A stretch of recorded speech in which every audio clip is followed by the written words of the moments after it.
All right, and we are live. Welcome to our very first Shadowcasters Network YouTube live stream, as well as our very first episode of Apocalypse World. I'm going to give this over to Mac, who will be GMing for us. Mac, take it away. All right. Hi, guys. I am Mac. I will be your GM, or this group's GM, for this stream. I'm a voice actor and the producer for Pink Mohawk Edition, which is a Shadowrun Anarchy actual play that I star on with Jess. Yeah, and I am super excited about this show. This is the first time that I have ever GM'd this game, much less GM'd on a stream. So, yeah, can't wait. Awesome. Are we gonna go ahead with introductions from everybody else, or? Let's All do right, it. awesome. Zeph. That's a little bit about yourself. Oh yeah, my name's Zephyra. Zeph or Z for short. Something about myself. I had something for this, and then I forgot. My memory's terrible. That's something about me. Yeah, no, that's what I'm going with. I have terrible memory. That is a fun fact about me. Excellent, thank you, Jess. Hi, I'm Jess, and let's see, sometimes I make music, sometimes I write. More often than not, I don't do either of those things. But by day, I am a school teacher, so that's a thing I do. Awesome, I didn't know that. Yeah. Cool. Cliff. Yes, I'm Cliff, or Clifton, also known as Mr. Johnson. I am an anti-fascist tabletop gaming podcaster, streamer, author, musician. Awesome. That's what I do. I'm probably most known for the Arcology podcast, which is all about Shadowrun. But I'm pretty busy in the Shadowcasters Network too. Awesome. Doing all kinds of stuff. The last thing we did on here with me was Demi-Humans, and that was awesome and based on this system, so I'm super looking forward to it. And I'm really looking forward to playing with Mac as my GM. Yes. Yay. And I'm Oz, one of the lead developers here on the Shadowcasters Network. But enough about us. Before we start, we do want to make one announcement, and this is going to come, it's a very special announcement. It's going to come from Zeph. Oh, okay. Yeah, like I just wanted to say, like, in accordance with all this stuff that's been going on, while it is something that we are faced with every day, every so often things get to the point that they've come to. And while it is important to be vigilant now, we do need that same kind of support until real tangible change occurs. However, is it important to bring balance to yourself? And while things are grim, we should remind ourselves that it is okay to take some time and find joy in our day-to-days. Thanks, Zeph. And as a result of everything that's going on, we are doing a charity stream tonight, and we're actually going to continue doing charity streams for Apocalypse World as well. We're going to be doing, all of our proceeds are going to be split amongst 50 different community bail funds, mutual fund aids, and racial justice organizers. So all of your super chats will be going towards that. So super chats are brand new. Holy crap, we just made $50. Aaron. Oh, wow. Wow. Oh, that is awesome. Thank you so much. Amazing. Oh boy. That is our very first donation on YouTube Live, and it's a big one. I greatly appreciate you. Thank you so much. Yeah, let's keep that going. I mean, we have a $250 meter right now, but that we can just blow right past that. Do not care. But yeah, so if you want any more information where we will be donating, you can go to secure.actblue.com/donate/bail_funds_George_Floyd. Cool. So, Mac, I think it's time for all of us to let loose, have some fun, and tell everybody, what is Apocalypse World? Okay, so Apocalypse World is a, it is the origin of the Powered by the Apocalypse system. If you've played any game that is powered by the Apocalypse, this is the Apocalypse that it's powered by. Anyway, it is basically a narrative-based tabletop RPG with fairly simple dice mechanics, and it is set in a post-apocalyptic world of the player's own creation. There's no specific defined setting for it. Basically, what you do at the beginning of the campaign is you get all the players together and you all create the world that you're playing in. So that's what we're actually going to be doing tonight. This is a world building episode, as kind of like a prologue to the actual campaign. It's going to be awesome. So, yeah, I am so excited for this. Awesome. So, prior to the show, we all met up. We had a discussion about just the general feel that we want for our apocalypse, but then we left all of the details completely, like, even though we really struggled and we really, really wanted to tell each other our ideas, we kept them to ourselves for tonight so that we can share them with you and world build with you in chat. So if you have any ideas, we're watching chat, so feel free to pitch in as well into our apocalypse. What would you say our apocalypse is looking like vaguely, Mac? So a lot of our inspiration came from when I personally think of like post-apocalyptic media, the very first thing that I think of is Fallout. The whole setting is like stuck, like frozen in time in the 1950s. So we kind of threw that idea around a little bit and thought it would be cool if we had our apocalypse frozen, like not in the 1950s, but in the 1980s. So we have a bunch of like 80s tech, 80s like style tech, music, pop culture. It's all kind of modeled after like what the world was like in the 80s. We also thought, hey, what if we had our apocalypse on Mars? And I'm making that sound a whole lot more offhanded than, how we actually came up with it as a group. But yeah, we are, as a result of something or another, all on Mars. Yeah, and we also decided that we wanted to throw some cyberpunk elements into it. Yeah. Neat. So, all right. So I guess, what would you say the first task is for us to start figuring out?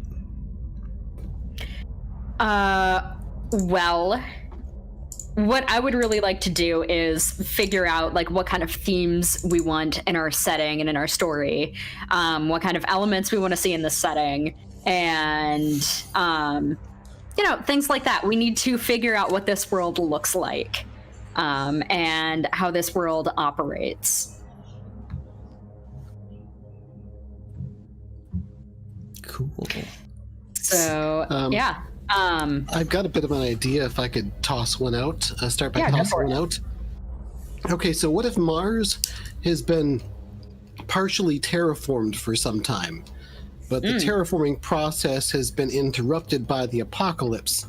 So there are areas where there are these huge atmosphere generator plants where there's breathable air around them, and that's where the somewhat fortunate people go to and try to live, at least the ones that are on the surface. And there's other areas of somewhat thinner, lower quality atmosphere and other areas of, well, near vacuum.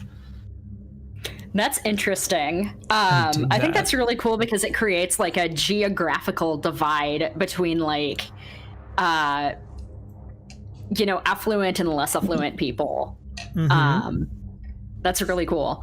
One thing that I also wanted to figure out is why we made a note of this. Why are we on Mars in the first place? And what kind of apocalypse is like?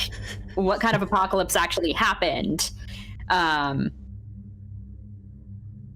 Pick me. I know that Oz has an idea for that. Okay. All right. So this is my idea.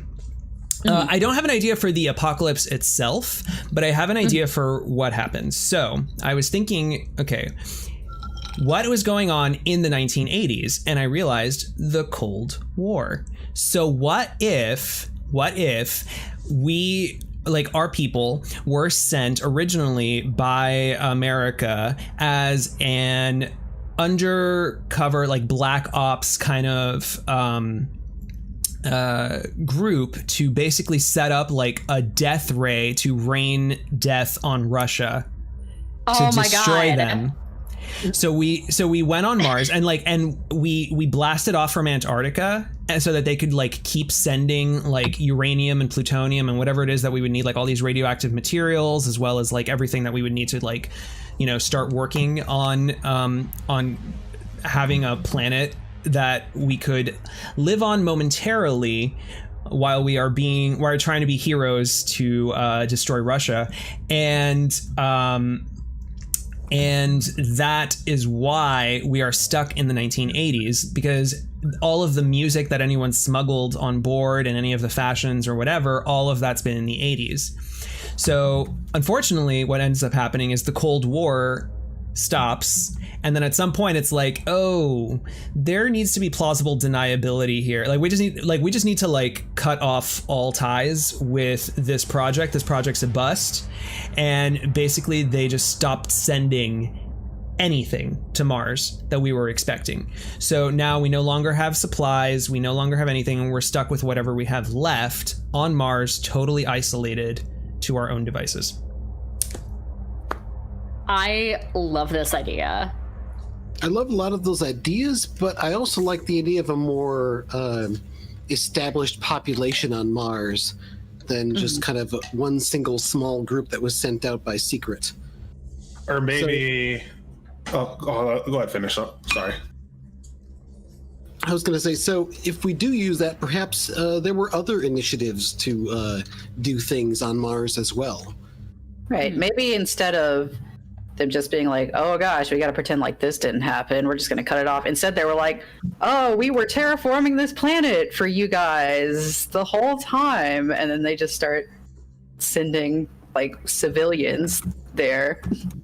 So it's been like several different generations and projects. So maybe like the one that we know is 80s, but then maybe there's like 2000s and 2020s and like whatever, like generations of different people that show up.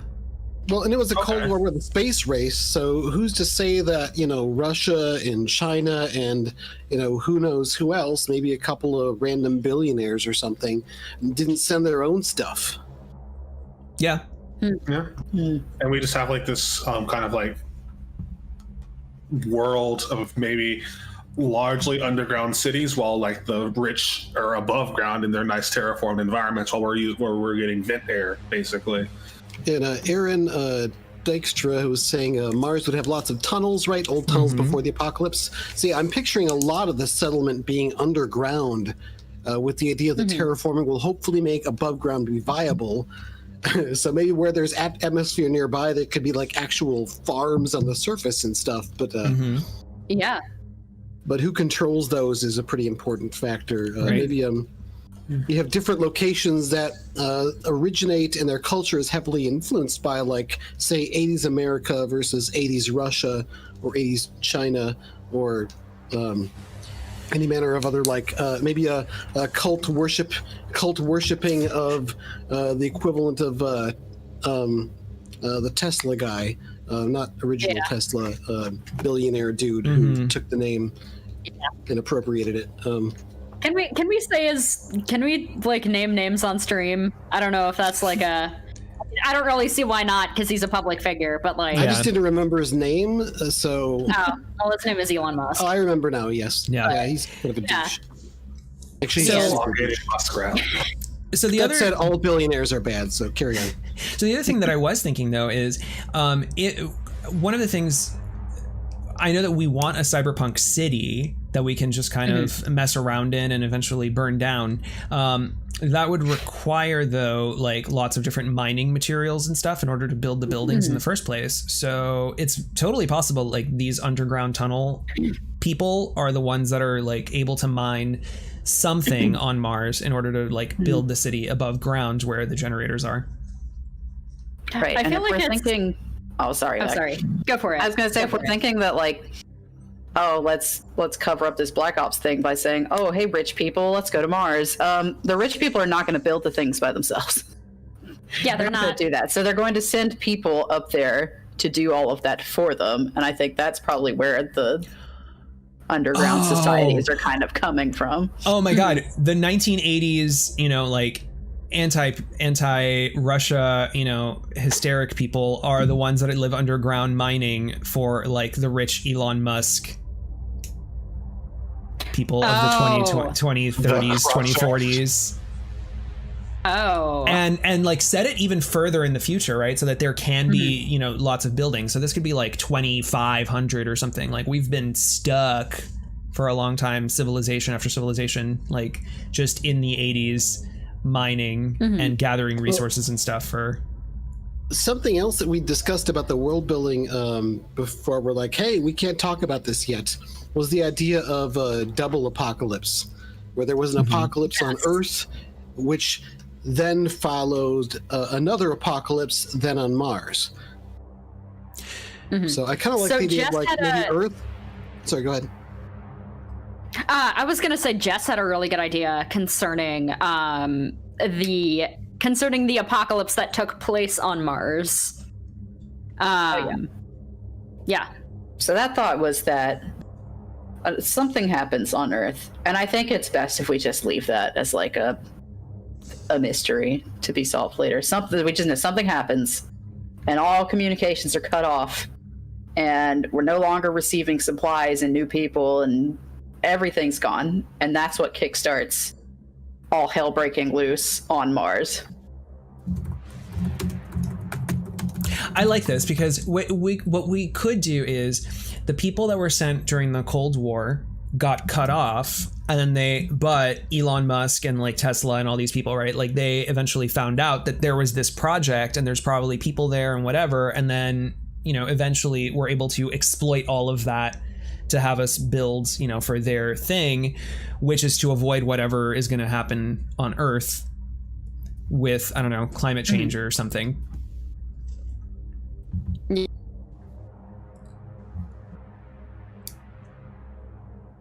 Yeah, I think that makes sense. And of note, another thing I was thinking was, we've shipped so much plutonium and uranium and stuff to Mars. I wonder if, and like we were in the middle of building a death ray, we might have continued trying to build said death ray because we were just cut off. And that could be a source of something, like a source of. Could be just a big major generator that's powering what's now using, or what's now and powering the terraforming tech, which would kick a lot of the little people out. Would that have been maybe like converted into some kind of nuclear generator? Because I feel like that would make a lot of sense. Yeah, I mean, like that seems legit to me. I mean, what if the terraforming effort was a project that followed losing contact with Earth and realizing, oh, we're screwed. Now we're just these separate like places and locations and outposts on Mars. We have to figure out how to survive here long term. And then so a bunch of technology was reappropriated and adjusted and jury-rigged into survival, while there was also a massive breakdown of social order as people attempted to be the ones who got to survive. Yeah.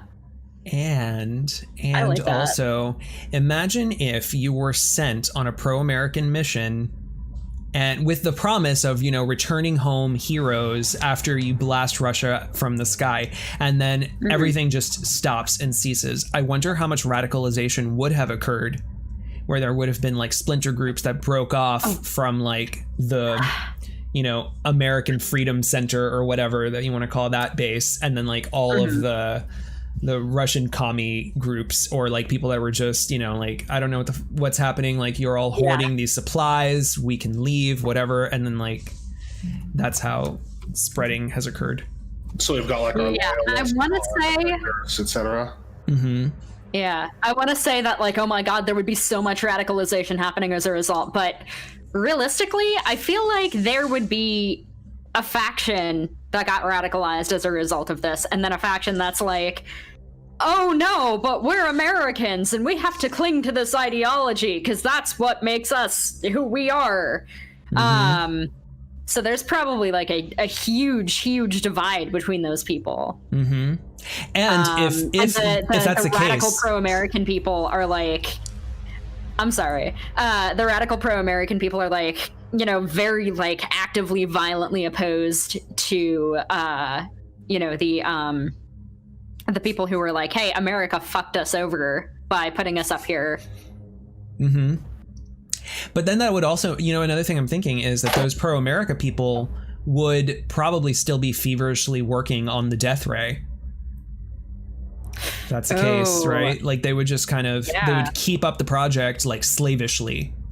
And that may tie into something Bobby Frankenberger suggested in the chat a lot earlier, where you've got certain areas where there are armed guards protecting, only allowing the upper class in. Maybe there's a certain kind of, you know, the true patriots are allowed access to, I don't know, Washington base, and that's where the death ray is being worked on. Yeah, I mean, that's a solid point. I mean, like, while we are like underground, we have again like our wealthy cruster class. Obviously, that's the derogatory way that we refer to the crusters, but but I mean, like you can sit there and you have a situation where there is above ground travel, but we live underground. So you got like rovers with like O2 tanks, and having enough air to get from point A to point B becomes equally relevant, or becomes the new fuel, because I mean we have solar panels to travel. It's just, you know, spotty. And plenty of plutonium or little portable fusion generators. Oh yeah, we have plutonium. Yes. So we're running these nuclear battery cars. No big deal there. Nice. Above ground, and then below ground, like we still, like I said, there's all sorts of massive tunnel networks that we're tapping into every day, like just because we're underground milling about. And yeah, like when the wealthy get there, they appropriate the big generators, stuff like that, and people, you know, then and they use that as their means of recruitment. It's like, hey, look, you can come in our house with the air conditioning, or you can go out with the savages. It's up to you. I think Bobby gets to name the American Loyalist base because his suggestion was Reagan base. Reagan. Oh yeah. Yeah. Do it. Jesus Just do Christ. it. Yeah. All right, I hate it, but realistically, that's probably what it would end up being called. Actually, I mean, hold on. Didn't Reagan actually try to come up with like a... Oh man, I don't know. My history knowledge is not like super, you know, in depth or whatever. Star Wars like, program? didn't Reagan have like the Star Wars program? What if this was like actually like what that actually was? Right. Yeah. Yeah. Maybe probably have like a Bush base too. Carter outpost. Oh my god. Oh my god, I can just imagine all of the different like Kennedy Central. presidential, I mean, there's gotta be a Kennedy somewhere. yeah, It's so easy. all the different Such an presidential easy- factions that have been like Oh man, it's the Kennedys. Watch out. oh, the Kennedy clan and the Reagan clan. It's the Jefferson oxygen generator. Because, you know, after a while, people aren't going to have like the same, like generation after generation, people are going to just have these locations tied to their ideologies and identities, for that matter. And maybe they do name all their people Reagans or Kennedys or Bushes. Okay, well let's fast forward maybe to the apocalypse that happened here though on Mars, as opposed to how things were before the apocalypse. I don't think we have to define everything. Yeah. So what we've decided as far as like what happens, you know, like what causes the apocalypse and everything. You know, we know that losing contact with Earth created like, you know, a sparked panic, created a power vacuum. You know, basically just like confused and divided people. Yeah. Any other thoughts on that? Yeah. I mean, oh, go ahead. Sorry. Oh, sorry. So I had a thought, and it was just based on. It's going to go kind of back into the past a little bit, and then bring it back to the present. Mm-hmm. So, I was thinking. So we're thinking, America sends like the first thing that happens. America sends people to Mars during the Cold War, right? Mm-hmm. Okay. In my mind, I'm thinking this is the Cold War. There's no way, no matter how secretive they try to be, that Russia is not going to realize that this has happened. Mm-hmm. Mm-hmm. So I'm thinking, like, okay, and then Russia says, okay, then they send people to Mars.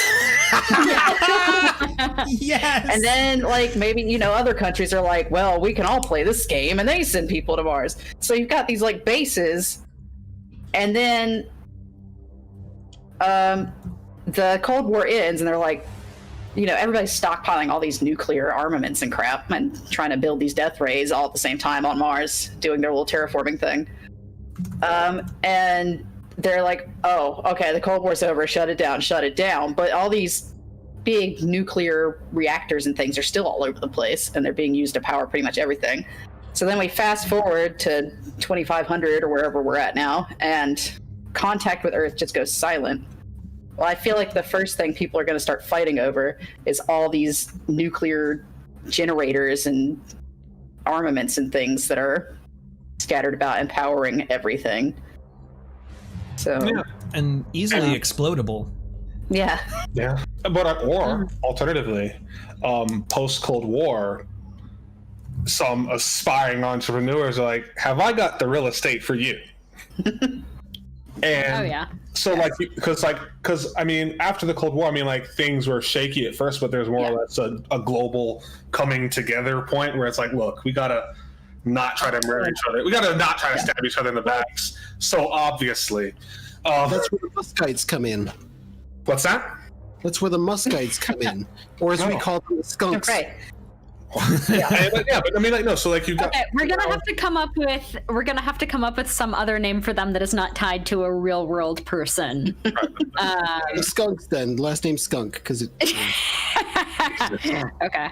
But so then, like, we got a situation where like I said, we've got like these Chinese outposts, these Russian outposts, these American outposts, probably German outposts, different outposts from all of the countries, and now that it's all out in the open, entrepreneurs are like, shit, we can sell this. Like, have we got a terraforming adventure for you? Right, for sure. And so, like, you got all these venture capitalists that are just like trying to just take advantage of this beautiful opportunity in real estate, and the people that are there are just like, yeah, you got to get the fuck out, because it's like, because at one point it's like some rich fuck moves in. It's like, who are these squatters living under my house? Yeah. Right. So what you're telling me is that people start fucking gentrifying Mars. Yes. Yeah. They're for sure, like, going into, like, poor neighborhoods. Like, guys, I have got the money-making adventure for you. I just need you to go do some mining on Mars and some construction on Mars. Yeah, just imagine you go to the circus. I will pay you over minimum wage. A yoga studio. You're like, what is going on here? Right. We will pay you $10 an hour to go to Mars and build us a Taco Bell.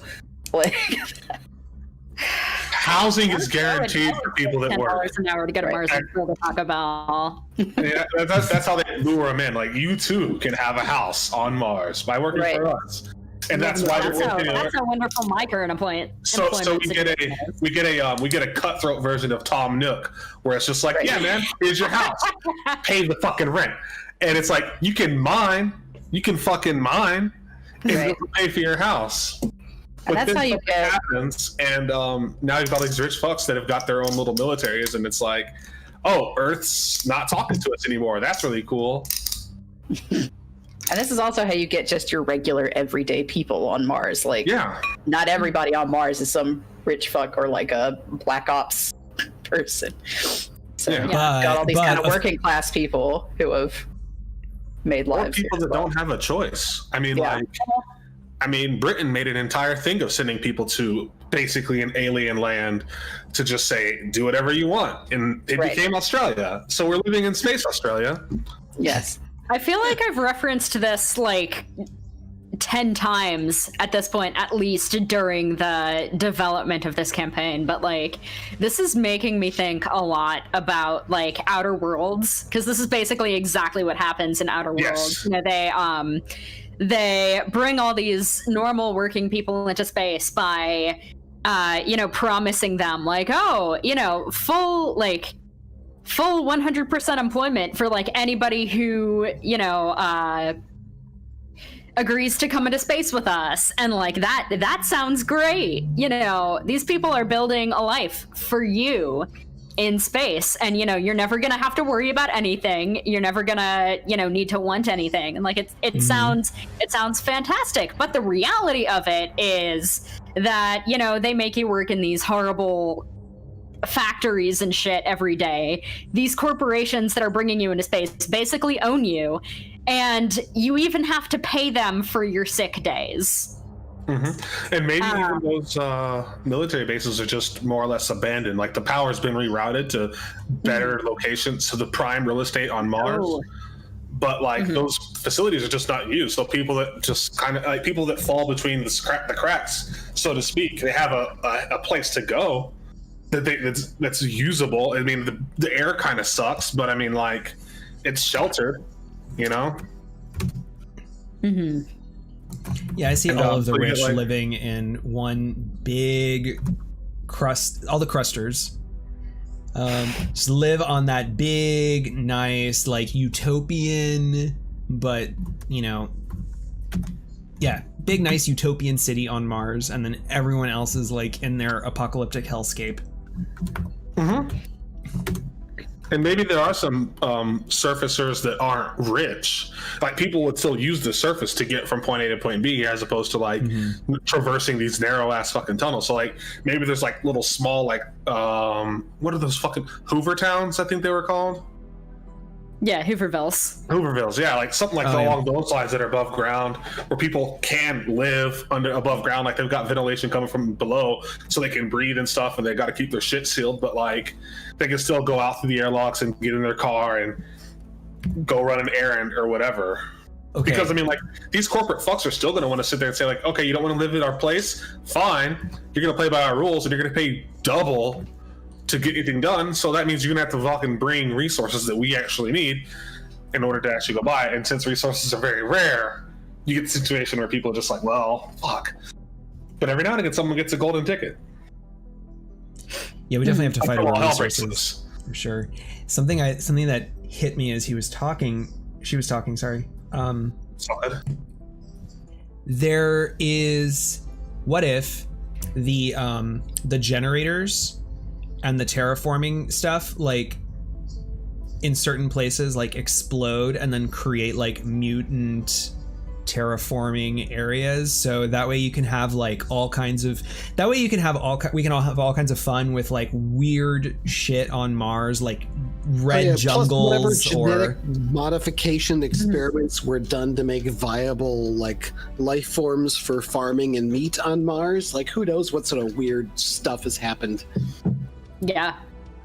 As they've been worked by the damaged terraforming devices and God knows what else. Oh, that's such a cool idea. I dig it a lot.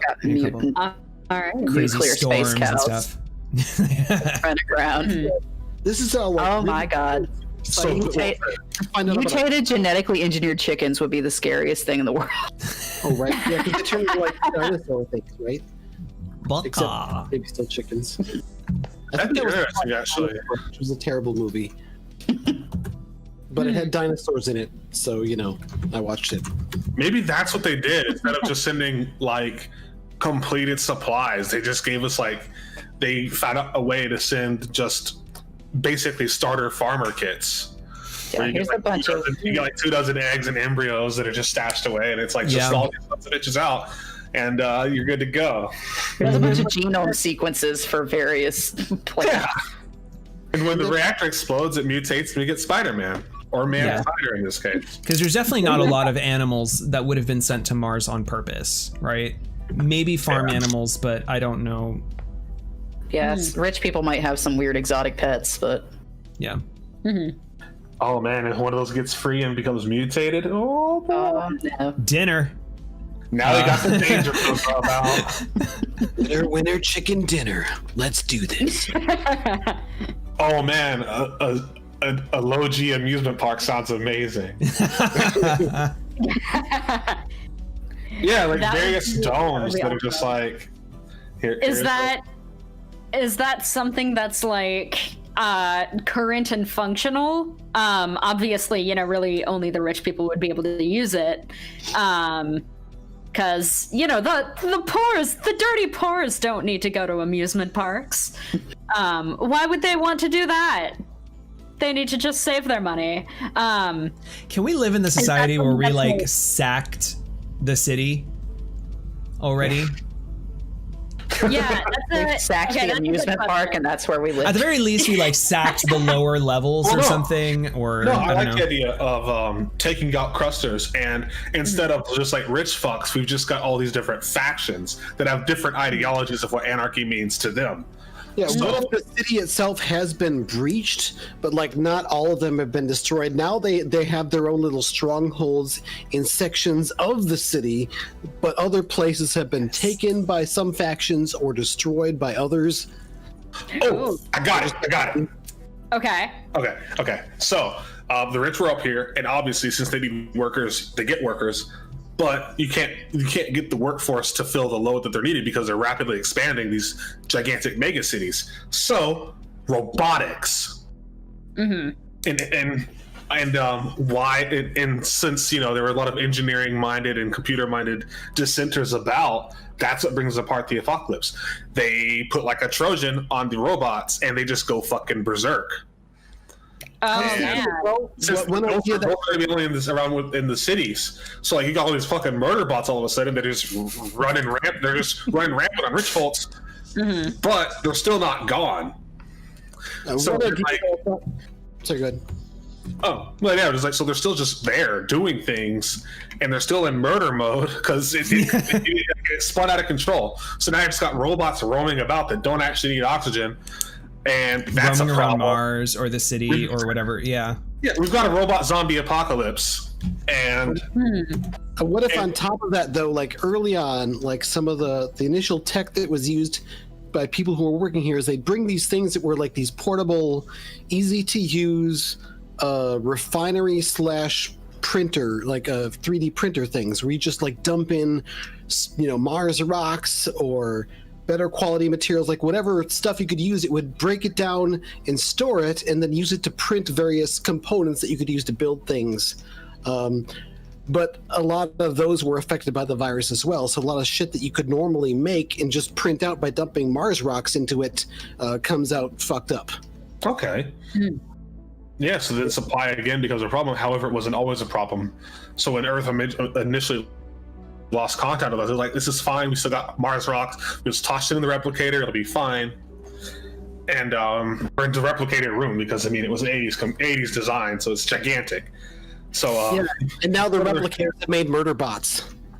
yeah, and that's how you got murder bots looted throughout the city, because we needed help to get stuff working, and the human, like bios needed help getting, you know, shit done. So like, hey, let's recruit some robotic assistants, and then the robots, you know, basically said, no, you can't have robots here, we're taking them to our rich pods. And it's like, okay, fucking fine, here's a Trojan.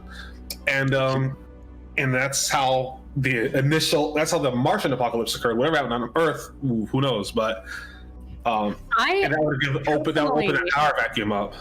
I personally like Jess's idea of just like not, you know, we don't fucking know what happened on Earth. All we know is that Earth doesn't talk to us anymore. I mean, Just not that into us. yeah. Yeah. How to lose a planet in 10 days. It's fine. I actually wouldn't really be surprised if like anybody who came after gave us a bunch of like fake stories about what was actually going down on Earth, and like just totally changed what our perception of what's happening on Earth is. So we have like all of these conflicting stories, and there's no way to know what. We definitely have some kind of death cult that's come up that's like the Earth apocalypse was a sign. Repent. Oh, jeez. Oh yeah. No, Kind of like, it was like a messy all of the above, where like all of this stuff happened, and different groups or different factions have different ideas of what actually caused the apocalypse, but it was just like fucking everything. Right? Yeah. yeah, I kind of like Murderbot- the idea of, you get a different story based on who you talk to. You know, the Russians are blaming the Americans. Hi everybody, and welcome back to our Apocalypse World stream. Unfortunately, it went down suddenly because my computer decided it needed to restart. Can we get an F in the chat? F. F. Thanks. F. All right, so where were we? So at the point when the stream went down, I was going to ask everybody about when do we want this to be set? When like along the timeline, and in relation to like all of these other events that we've been discussing. Like how much time do we want to have gone by between like the the Cold War and all the people on Mars getting abandoned by their respective countries, and then like the corporations moving in and things like that. Like how long ago do we want that to have happened? I mean, maybe like. You said you had an idea about that. Oh yeah. Yes. Yeah. Jess, can you hear us? Me. Okay, there we go. Sorry. It cut out when you said the name, and I just assumed it wasn't me. No, just when we were off the air and Okay. talking to each other, Right. you said you had an idea, but you wanted to wait till we got on air. So I wanna Right, make yeah. sure you end up skipping that by accident or something. Yeah. So I just had some thoughts that I think we want to set it in the future for sure. I was thinking it would need to be fairly a good amount of time in the future, and my thought for that is because I just think it would be more interesting if it had been long enough that the society here has gone through like a couple of generations at this point. So then you have 2200 or 2500. 22, 2300, something like that, or even farther if you want to go. But I'm thinking it just like, because then you have people who are like workers who are like, well, my mom and dad were workers too, and my grandparents, and we've all done the same thing for years, and it's really depressing. Caste But- system, Yeah. I dig that. Yeah, I'm fine with like somewhere 2400. I think that's enough time to like Yeah. develop a city space that we can then further trash in a robot apocalypse. And yeah, Yeah, definitely. Let's still have enough room for multiple factions and both sponsored and not sponsored factions. which at this point have had 400, 500 years to develop. So now we get to think about like how Reagan base versus like Bush base, you send them in there, and then how do they evolve 400 years later in a very like factionalized world?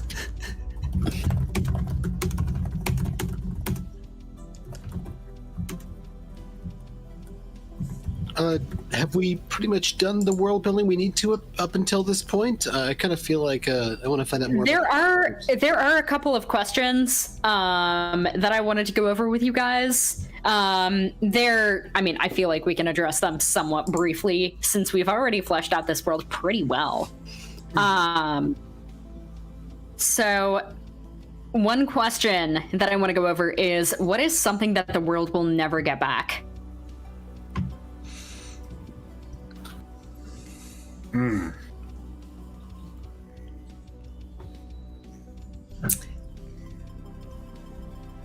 That is a good question. The perspective that I'm thinking about this from is, we're like 300 years down the line from when this Mars colony was established. At the very first. There are things that would have come up in stories about, what life was like before. What about convenient automated technology, which includes all sorts of service and mining drones and all sorts of things that like Martians would have depended on, but now don't work because of the virus, and there's just no going back to how it was. There has to be, like, between superstitions and actual, like, real pragmatism, there's no practical human who would consider letting a machine do its own thing for very long without supervision. Okay, so kind of like the alien vibe, where you got one chance, you fucked up, and we don't trust you anymore. Not just one chance, though. It totally. I mean, it was a whole apocalyptic event, but in that case, but yeah. But yeah, all the stuff we used to make things easy to build and restore and maintain these habitats and this technology that our lives depend on can no longer be depended on, and now you need a bunch of human labor to get shit done, and then you need to convince those humans to do the labor for you so you can relax and have a good life. Yeah, and the great compromise was just like augmented humans. So you got people, whereas like you've got workers that instead of having like a cybernetic arm, they've got a welder for an arm, and things like that. Where it's like your job as a welder, you have a hand to do your normal shit, but you have a welder hand now, and since your technology is not good enough to make it modular, it's a full-time arc welder. Or there's some have and have nots where like the modulars have versus the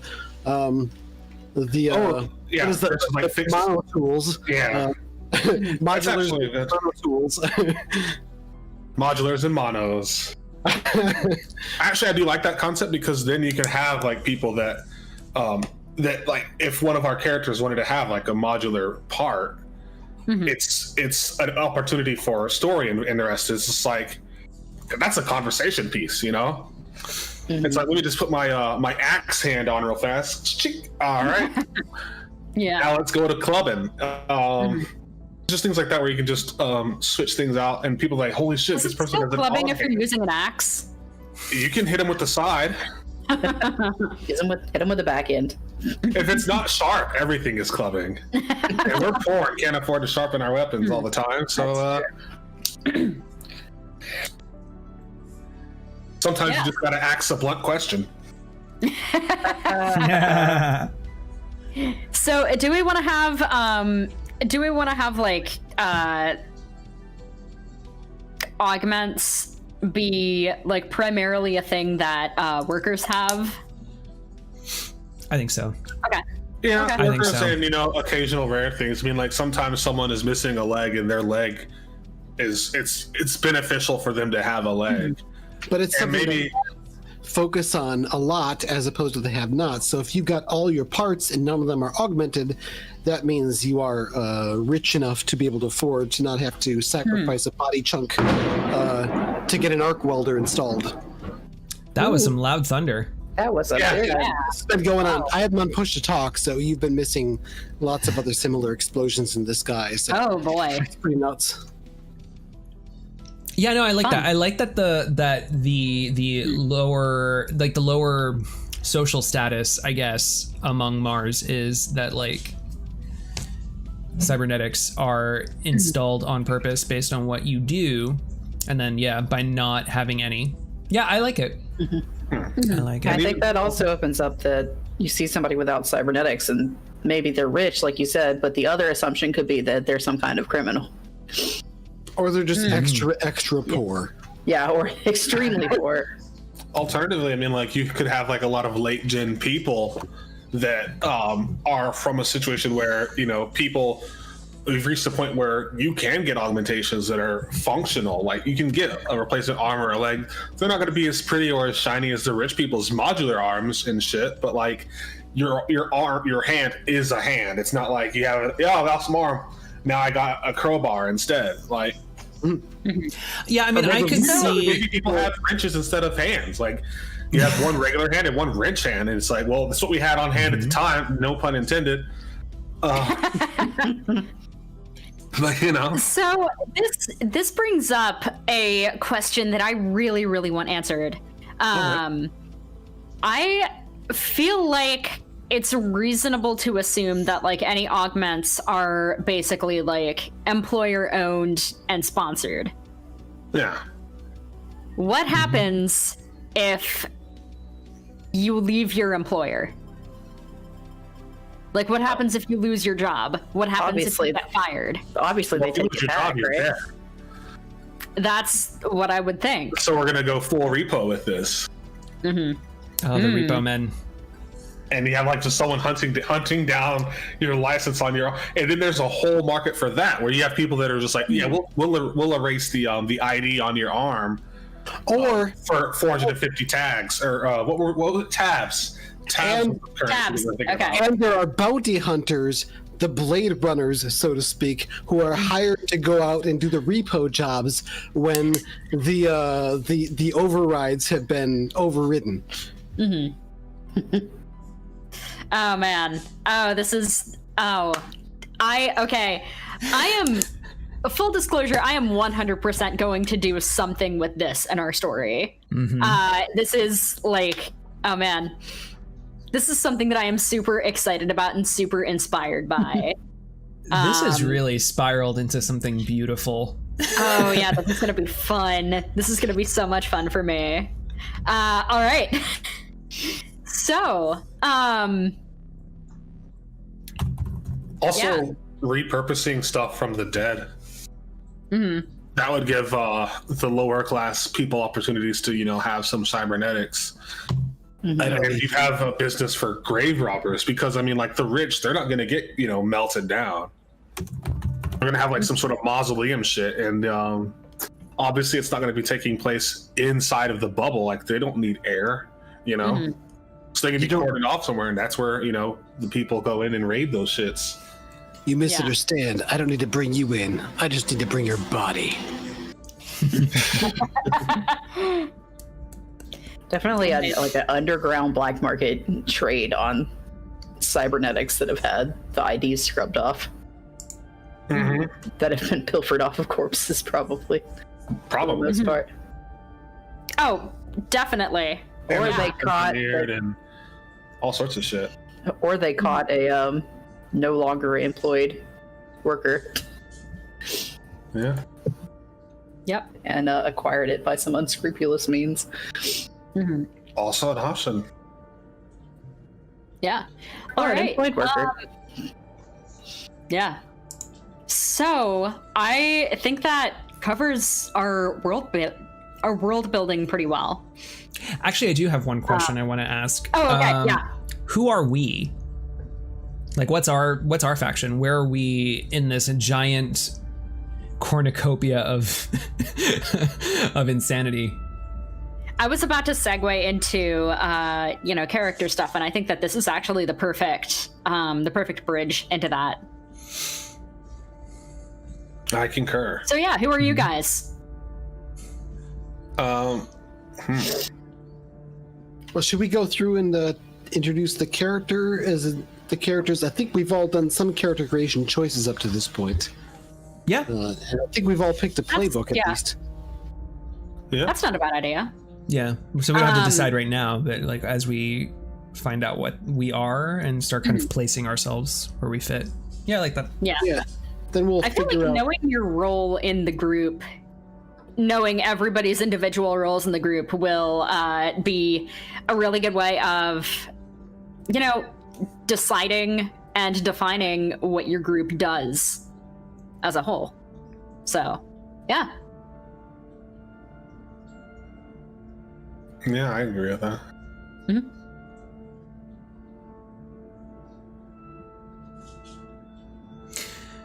All right. So, I know I am going to do the driver playbook. So I want to play with vehicles. So it sounds like there's going to be solar powered, nuclear So getting a couple of nuclear things might be like a nice boost, that's where the nitro comes from, is the uranium boost. Yeah, uranium boost. Nice. But yeah, solar power generally. Yeah, and normally I don't name my characters until like I have more of them, but the playbook had such a really cool mixture of names that I just had to go with Farley Cobra.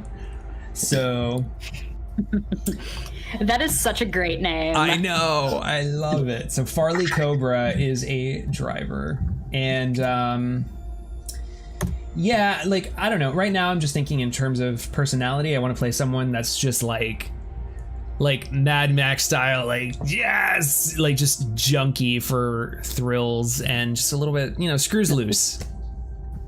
Oh, jeez. Screws loose, but they're all torqued right. Yeah, So Farley Cobra is basically going to be a war boy. I think so. At the very least, just well, I don't know, because I had another idea, but I mean, it really depends. It depends on Zeph, what she wants to do, because Okay. Zeph, what are you thinking? As far as what with my Maestro Dion concept? Yeah.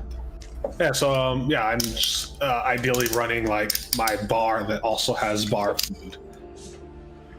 And obviously, like I would have to go out and re-up supplies and stuff like that, obviously. But yeah, largely that's kind of what my vision was. Is like I'm just trying to run my little fucking ramshot business out here. Let people have like a safe place to drink and eat, and give me tabs, but like also can be benevolent, but it's very easy to get on the malevolent side as well. Okay, so I'm gonna pitch something to you. What Okay. if I drive a food truck that you operate from, but our food truck is like a war food truck? So like think like Mad Max food truck. So like basically the most dangerous version of Uber Eats. Yes. Yes. It's like a rolling Amazing. bar. Yes, and then when we finally settle down, like the side comes down, it's a little order booth, and you set up all of like your seats. It's this big ass rover thing. Oh yeah, right? yeah. It could Yes. be like a mobile base thing. Like you could have even like a walk-in type establishment. Like we just boom out there, and it's like, oh yeah, there's a little city, there's a little spot here where people are living. And we'll just set up shop right there for a little while and get some tabs. Move on. All right, great, and move on to the next place. Get our oxygen and go. Yeah. And you've got some like domes along the top that cover the greenhouses, so to speak, that are on the top level, and some somewhat less reliable hydroponics below. Yeah, because Yeah, I'm actually not envisioning. bad. Yeah, because I'm envisioning like instead of Mad Max specifically. I mean, Mad Max generally, like where it's a hodgepodge of vehicles, but because it's Mars, I was thinking like that Mars rover, 1980s, 1990s kind of aesthetic, chunky, blocky. Very like, I'm picturing like the Mako from Mass Effect, but with like Yes. a little food Yes. truck window. yes, like, huge, and like and there's a hobbled bar in together. Yes, Yeah. and there's a bar in it. Like I actually And a deep had the fryer. thought of like almost like an 18-wheeler. Oh, Yeah. You've got the vehicle, and the business runs out of the trailer in the back. So you just post up. We drop the legs down. It like folds out into its little modular house. Because you've seen those houses, right? That pop out of the Yeah. fucking 18. It's one of those. It's a bar. so cool. And you just park somewhere, and it's like boop, boop, boop, opens up, and then that way you can still travel in your supercar. And it's like just drop off Rita's, and it's right there. And it's like, all right, you can grab some food if you want. Cool. Get everything done. All right, we're out of here. Boop, boop, boop. And whenever business gets dry, we just keep moving. This is awesome. I love this concept. Me too. It's a ground-based Firefly. It totally makes sense. All right. My character to be around there, but I'm curious to hear what Jess has to say. Oh yeah. And this actually, I feel like I can slide right in there. So this is perfect. All right. So, I'll be playing the Brainer from that playbook. Just fun. I have all kinds of weird, fucky psychic powers. They're a little bit disturbing, but So my character concept, I was thinking I wanted to go with like a DJ almost kind of figure. My thoughts was like a psychedelic DJ who maybe is influencing people a little bit. Oh my god. Yeah, I don't know. I haven't fleshed it out super well, but that's kind of my concept. I do know that they're going to be a little bit off-putting and just... any good brainer has to be a little bit They off-putting. just have a really like weird, spooky vibe, but for some reason, anywhere they're playing, the people just keep coming in. That's what I was saying. I was like, I don't know what it is, you creepy fuck, but whenever you play your music, you can give me tabs. So Right. That's great. you're welcome to hang out. This is amazing. I like it. You were telling me a little bit about them, and you mentioned them like maybe having like a Daft Punk helmet. Yeah, like a mask that they wear like all the time. Okay. Love Nobody that. knows what their face looks like. It's got like LEDs on Love the front. that. Okay. It lights up in like emojis.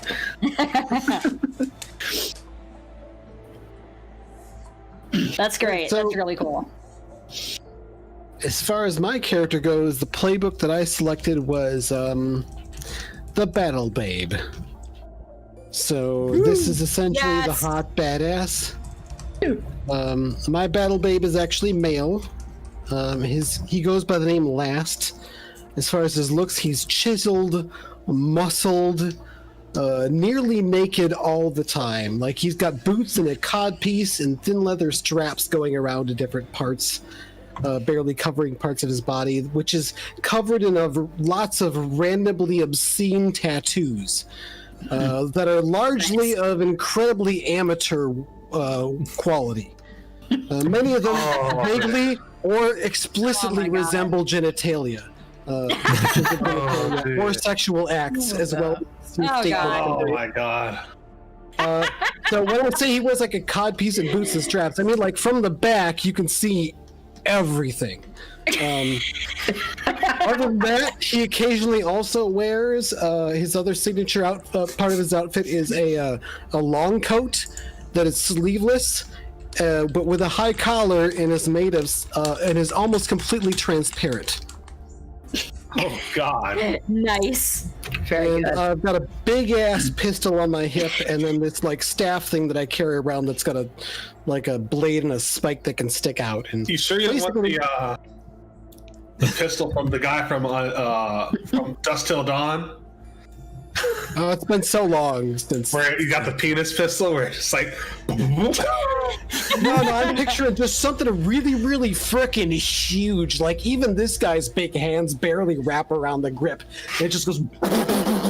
It's got the automatic thing and like extra big, so it's okay, just I dangling. really want to take 2 seconds to call out Palmer's comment about your character. Palmer has dubbed you Last the Battle Himbo. right. Yeah, that's exactly what I'm going for. I'm picturing like imagine like a young Rutger Hauer kind of mixed yes. with David Bowie and Dolph Lundgren Oh from my the God. 80s. All of them from That's their great. 80s era, right? You know. That is Yes. so good. So just, I got the wrap I was around just gonna- sunglasses. Sorry, go ahead. You're good. I was just going to interject really quick that the male battle babe is one of my absolute favorite world tropes. It's really good. Yeah, it is pretty good. I love a battle himbo. We need more sexy himbos in this world. Oh, we it's do. We can never And have enough. essentially, I'm the I don't give a shit about the world. I'm here for the tacos or whatever the hell this food truck puts out. Oh, it's whatever the hell you want, man. Hang out and like guard the place and kind of keep it safe and go So you're along like- with the team. But I'm generally pretty. Sorry, go ahead. I was gonna say you're like the bouncer, but you get paid in tacos. Yeah, kind of. Just sit there and it's like, look, man, I'll let you eat for free, and you can ogle the people that are dancing or whatever, and vice versa. Freak show, I don't care. But yeah, we can do that. Yeah. So if we're doing this battle food truck thing, I love that, you know, our group is basically like this roving it's like a it's like we're like a nice site for people who like us, but also we're a target for people that want like food. But then we also need to like go out scavenging for different foods. So like we have the special of the day wherever we roll up into, right? And so like we just serve all of these different places that welcome us at least. And so then we would have like I would see one of our main conflicts being like, where do we get our next meal?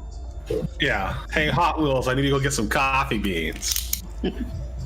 Right, yeah, Where are we gonna get those? In the little hydroponics and the greenhouse dome on the top, but that's nowhere near enough the output that we need, even just to feed the people who are part of the roving food truck. Yeah, for sure. I imagine like whatever's on the hydroponics up top are like the essentials, like lettuce, right? But not nothing fancy. Yeah. Like we would need to go salvage we need to go scrounging for shit like meat. If meat's even going to be a thing anymore, I mean, like it's going to be hard to get a hold of. But that said, it's going to be worth a lot of money. Yeah.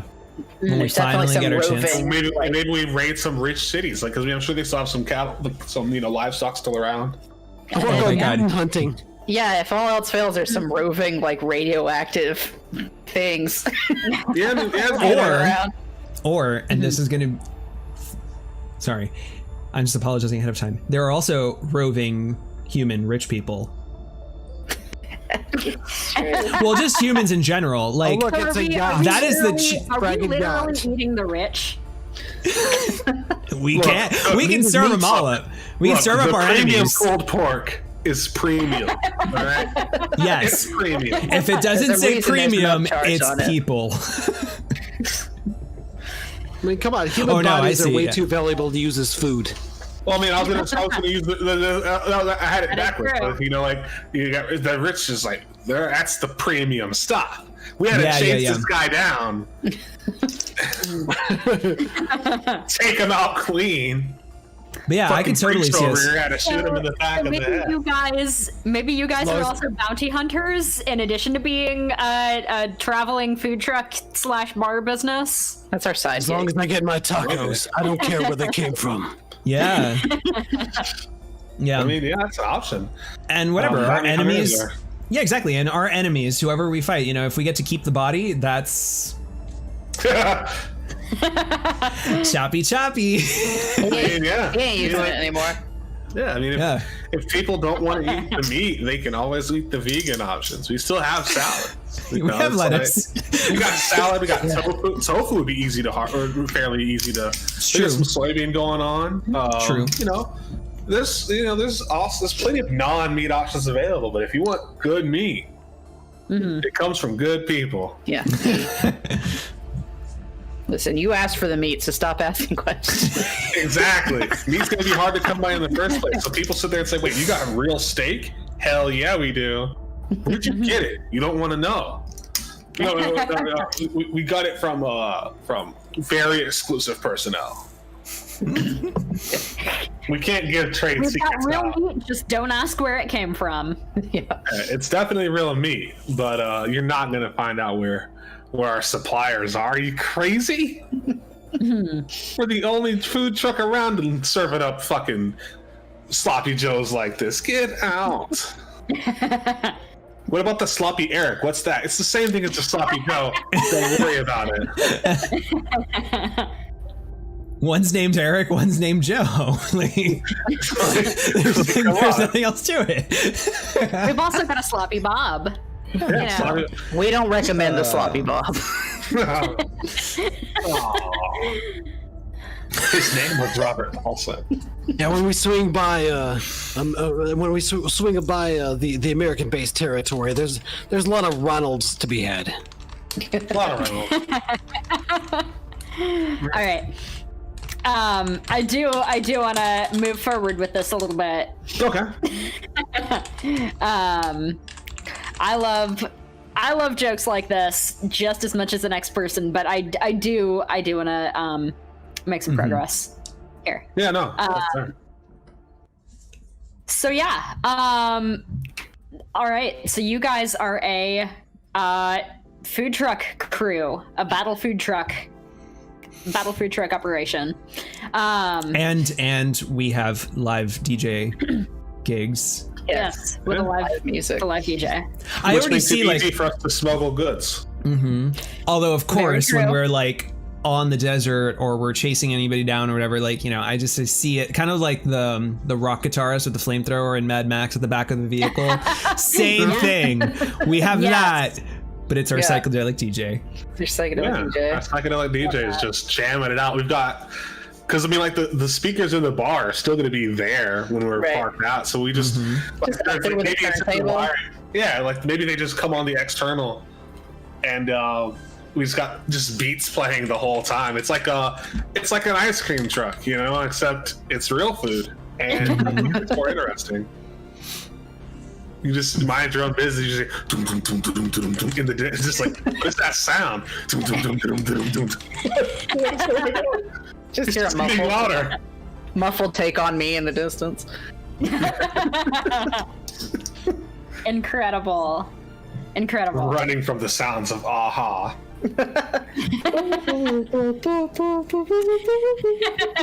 Oh my god! Yes. It'd be like just like any horror movie, you know. It's like do do do do do do. What was that? Do, do, do, do, do, do, do, do. What's going on? When aha sends shivers down your spine. Like, 'cause I'm visioning it like the dragon scene from Skyrim, except not with a flying dragon, and just Oh my God. you hear, Yes. it's like what was that? Like the Jaws theme. Yeah, Great. exactly like that. So it sounds to me like we're an 80s crew. And if we're in 80s, because I mean, that was like the intent, right? We wanted to, Yeah. we wanted Yeah, 1980s, absolutely. like stuck in, yeah. So we're definitely 1980s. So I would say we were, I mean, now it's 400 years later, but we're still part of like that original, like Reagan, well, Yeah, like Reagan offshoot, really. I think like the we'd be the communists in that case. The radical, I mean- or, like some radicalized faction that left or was exiled or Yeah. whatever and had to. So you guys are the offshoot of the Reaganites. okay. Sounds That's a right. good name. Yeah. I think that's a good My name. for character that. was born in an 80s action film, it seems. Born in, no, born from. Cliff, your character is straight out of Blade Runner. Yeah. Someone just dropped a fucking VHS in the wrong place. Character is like a and you Blade just, Runner you just and like came out. the Fifth Element had a baby. Yes. Yeah. Possibly Yeah. why. Yes, absolutely.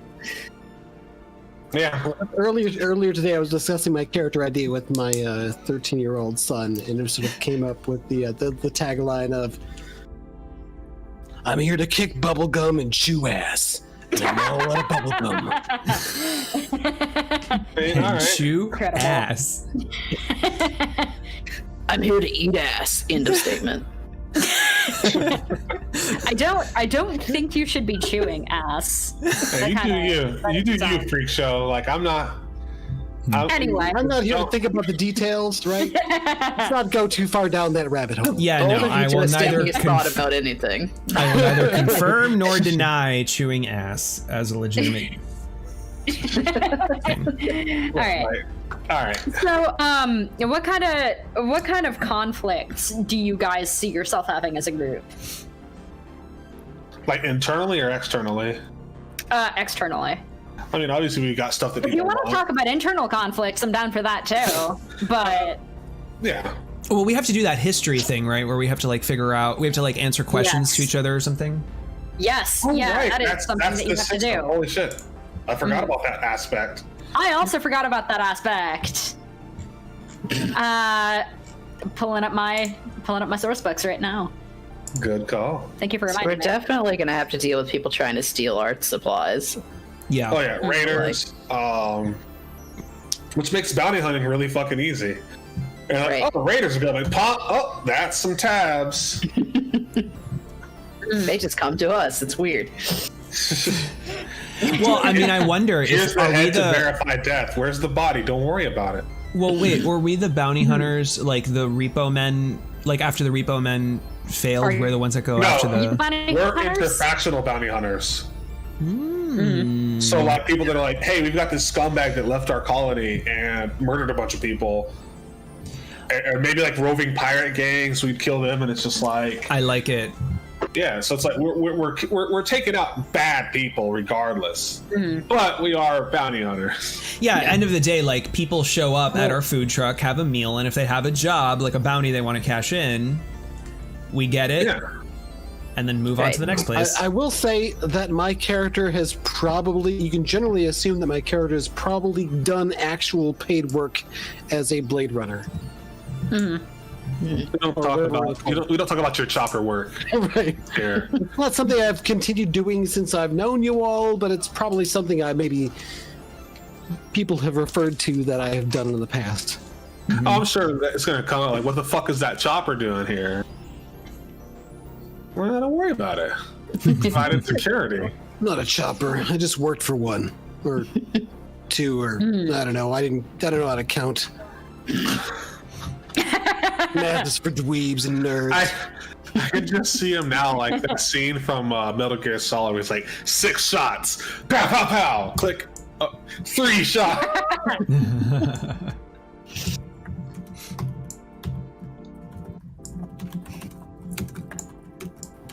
All right. Yeah. Okay, so you're looking for supplies, doing some bounty hunting, taking up bad people, smuggling. Oh, absolutely. I know that was something that you guys kind of offhandedly mentioned. Smuggling, coyote work, you know. Anything to get by, really. Yeah. Yeah, I mean, like, we need tabs. We need tabs are going to be probably how we get a lot of our non-easy, or like just our non-renewable resources from.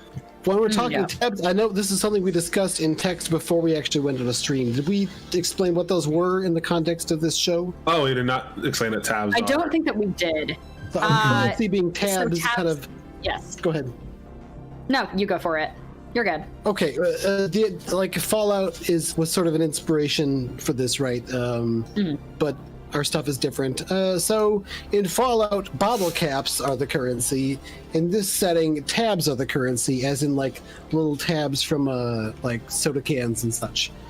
Ideally, like the ones currency-wise are the ones that were like manufactured on Earth or are related to like the original, and were printed on the old printing machines, which you can't just make copies of yourself, or if you do, they'll be obvious. So yeah, we get the little soda can topper things as the currency. I thought it's like a relic of the old worlds. All the soda And cans. I'd like to say, one of the things my character wears besides the stuff I mentioned is like a necklace of strung together tabs. Yeah, Nice. I thought I was going to bring up, like, that actually makes it really easy to carry tabs. Like, you can just have, instead of a coin purse, you just have a pocket full of tabs on a string. And it's just like, oh yeah, I got some tabs, and you just pull off 20 or whatever, here you fucking go. And string them, and then you just string them back onto theirs, and ta-da, we got a tab currency.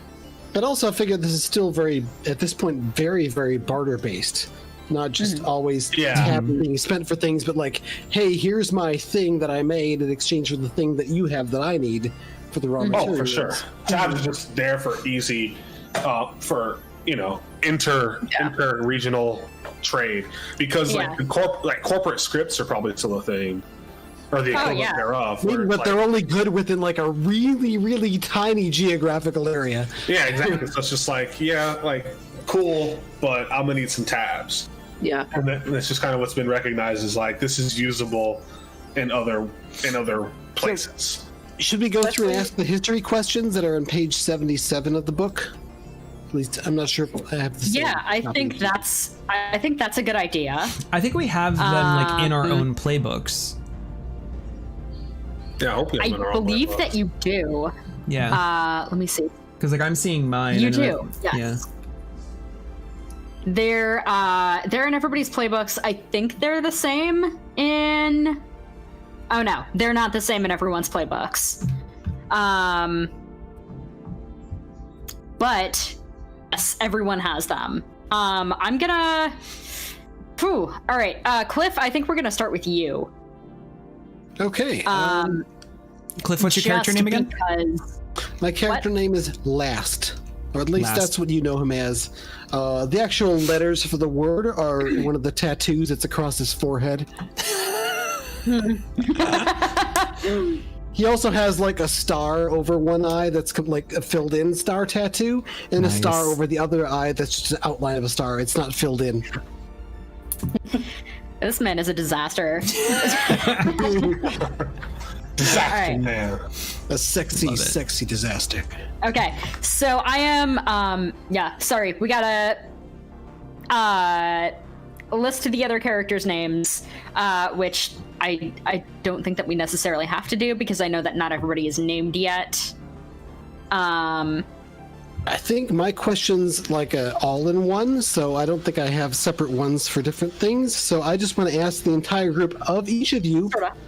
which ones of you can I trust? So Oz, what's your character's name? Farley. Farley? Can Farley I trust Cobra. you? Yeah. Yeah, I'd say so. I don't see why you wouldn't. I mean, you know, I'm the lovable scamp driving the thing. You know what? Maybe yes. And you know what? And everything I do is to support you in battle, right? So like I'll help like do turns to like launch you off the truck to get onto something else and like board another vehicle. Yeah, like we have good synchronicity. Trying to get me killed, goddammit. All right, and Jess, what's your character's name?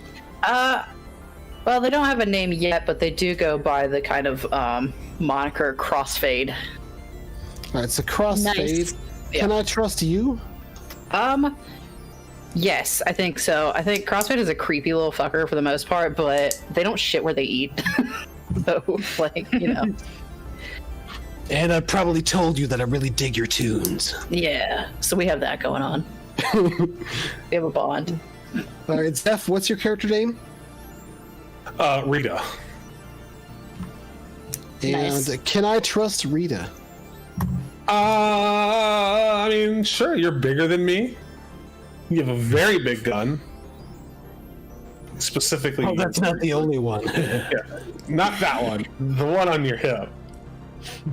The one that's just out there dangling all the time. I mean, that's the one I was talking about. I'm not sure what you were talking about. He's got two big guns. Oh no, just don't put oil in the bar, okay? Dude, It's all right. I don't have to stop in two. Don't just need to wait. know. But I mean, probably. I mean, I'm sorry, but Duke Nukem infiltrated my character, and I can't help it. It's a good pairing. It's a fine. good pairing. It's good.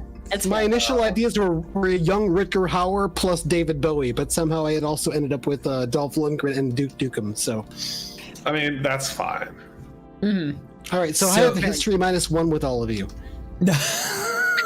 It's history +3 with anyone that I can't trust, because I'm drawn. I'm indifferent to what is safe, and I'm drawn to what is not. I mean, like, if you, I do feel like we should have someone that you don't actually do trust. Right. No, it's cool. Move on.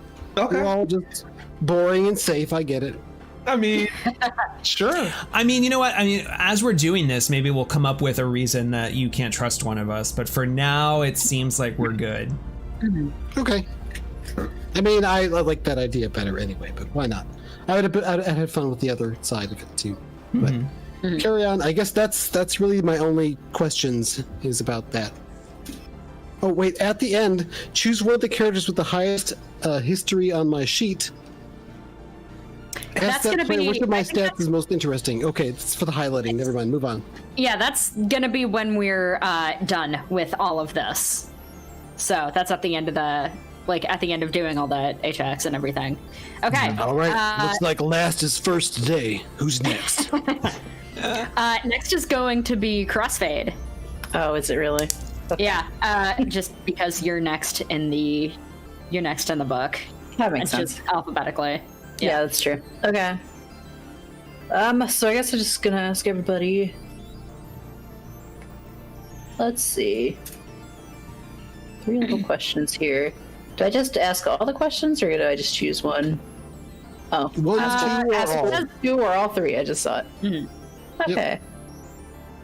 So, such weird questions, but I guess that's to be expected. So, which one of you have I been watching carefully in secret? Who am I watching?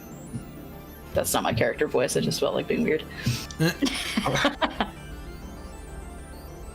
you want to know how to drive or how to serve people up fucking people without them knowing about it?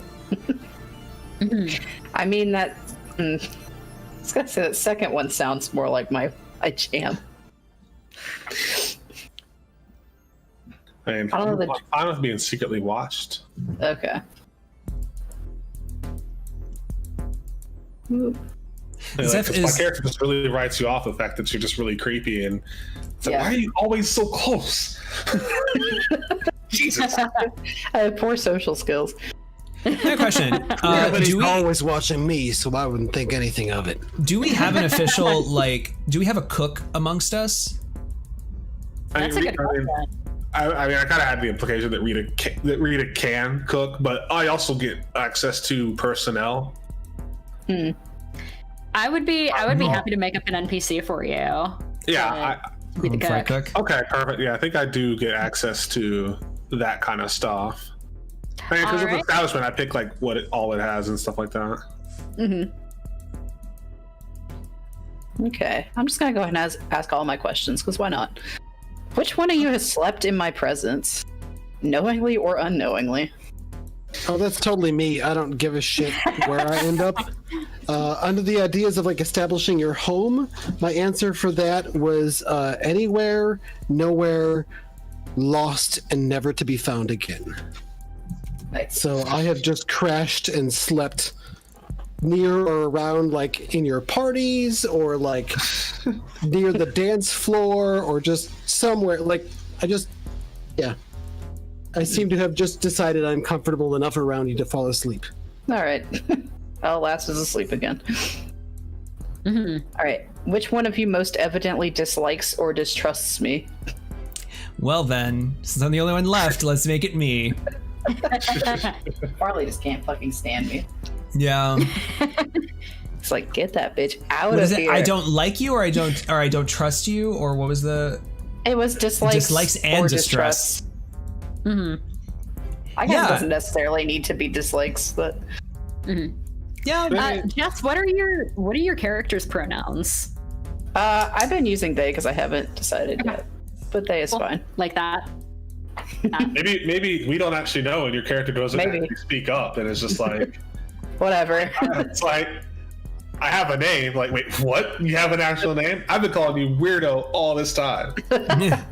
You never corrected me. I was just like, hey, weirdo. And you Just respond. accepted it. Yeah. I took it as an endearment. I could see, like, you know, on our downtime, you know, when like while you're playing and like food's being served, I'm doing all of the repairs, and if you had any repairs to your booth, you're like the last bottom of my list. Like you have to do like all of your repairs on your own usually. Dang. Great. It's like, come on, Hot Wheels. Go ahead and Yeah. work on weirdo shit. I don't know Just- why. I don't know why, but I am that way. So Don't. I'll think about that. Just the bad hell? vibes. Just getting a Yeah. bad vibe. I don't call you weirdo, by the way. When I refer to you as a name other than your regular one that you've given, which is probably more often than not, I refer to you as Tunes. Nice. I'll refer to none of you as your names. Rita's gonna have a nickname for all of you. It may change. It may Incredible. not. I I don't know. love that. I love that so much. And you just kind of have to move along. And it's like, hey, You really think Wheelboy. last? You really think last is my given name, or that I give a shit? Hey, Canvas. Freak Show, Rorschach. Come on. You with the guns. Hot Great. shot. I kind of like that last one. Last you said no. But yeah, no. All right. Totally different nicknames. So next up is going to be Farley Cobra. All right. Yeah, I'm gonna ask all three. Why not? Which one of you once got me out of some serious shit? Oh, I think it'd be really funny if it was me.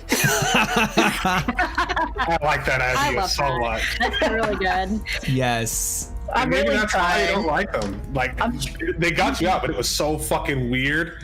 I'm It's trying just really left you hard. It's just scarred. not.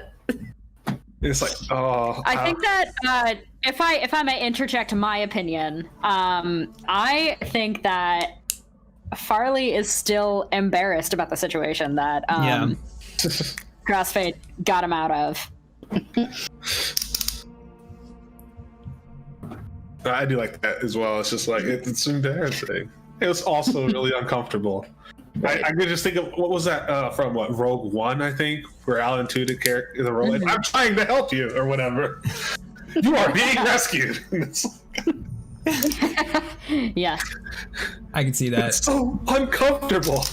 I'll think about that. Yeah, let's definitely detail that one later. All right, which one of you has been with me for days on the road? That's probably gonna be me. Yeah. I mean, it would make sense, but last would also make sense. I don't know. I feel Y'all like are doing your all's buddy cop thing. I almost don't even know if I should ask that question because I think all of us have been on the road That's for true. days, right? So Yeah, we really are roving. Yeah, maybe amend that to longer than the rest of us then.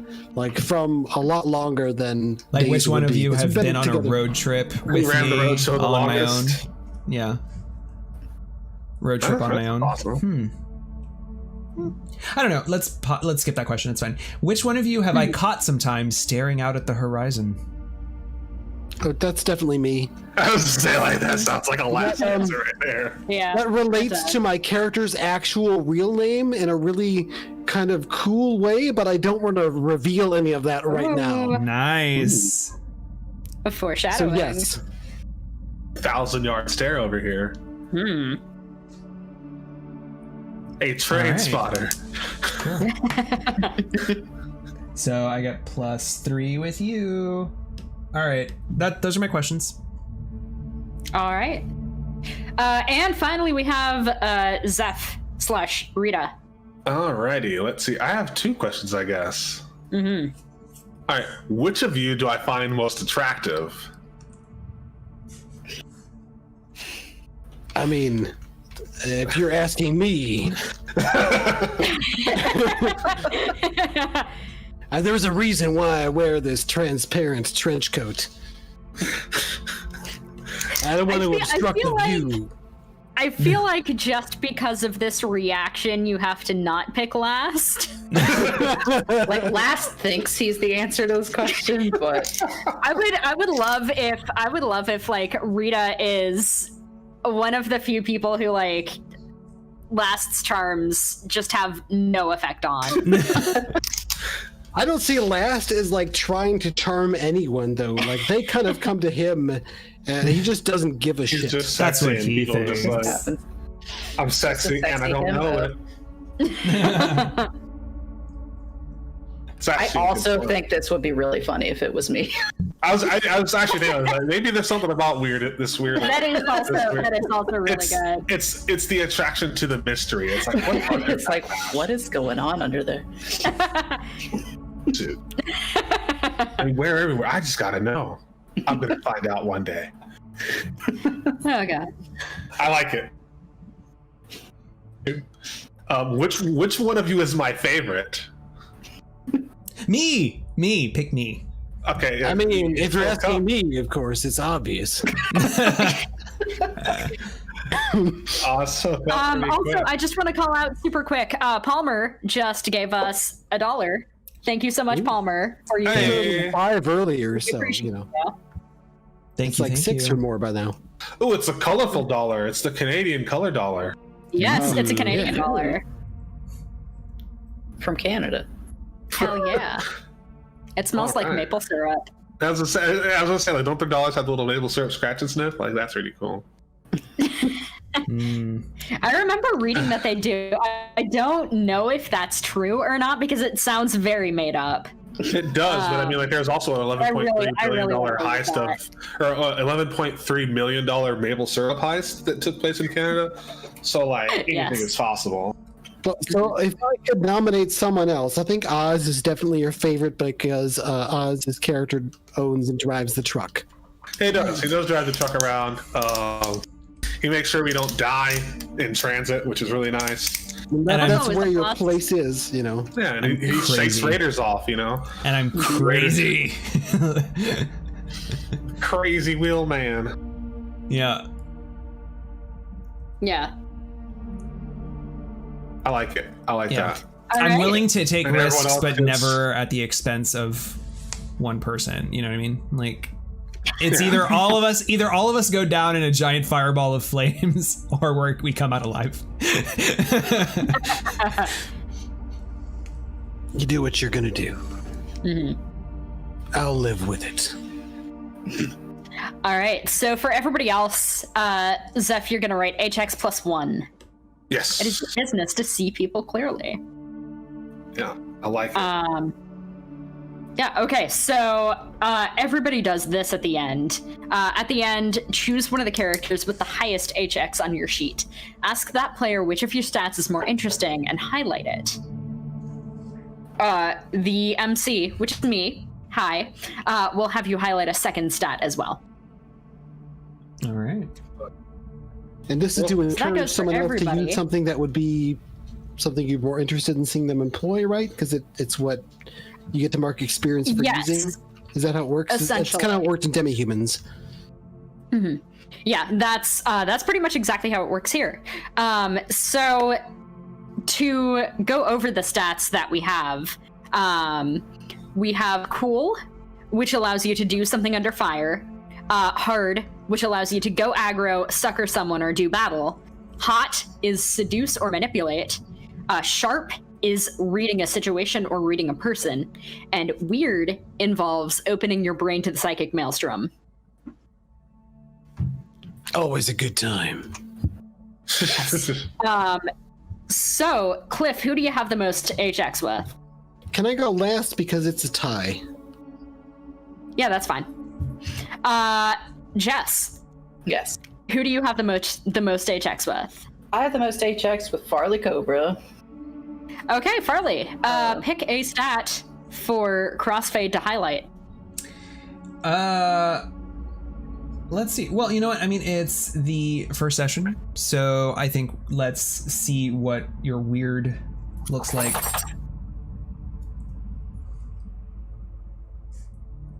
Okay. I'll make a note of that. Mm-hmm. Okay. All right. I'm also going to have you highlight. What am I going to have you highlight? I think I'm going to have you highlight cool. Okay. Cool and weird. All right. Groovy. Okay. Next up is Farley. Who do you have the most HX with? I have the most HX with last. Okay. Last. Pick a stat for Farley to highlight.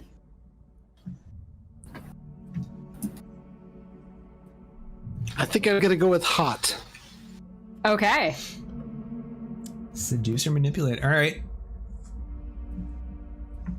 All right. And Oz, I am going to have you highlight sharp. Okay. Sweet. Okay. Next. Next is going to be Zeph. Okay. Number 3 is Farley Cobra. Oh. Or my highest HX is Farley Cobra. Okay. Yeah, let's highlight your hard. Okay.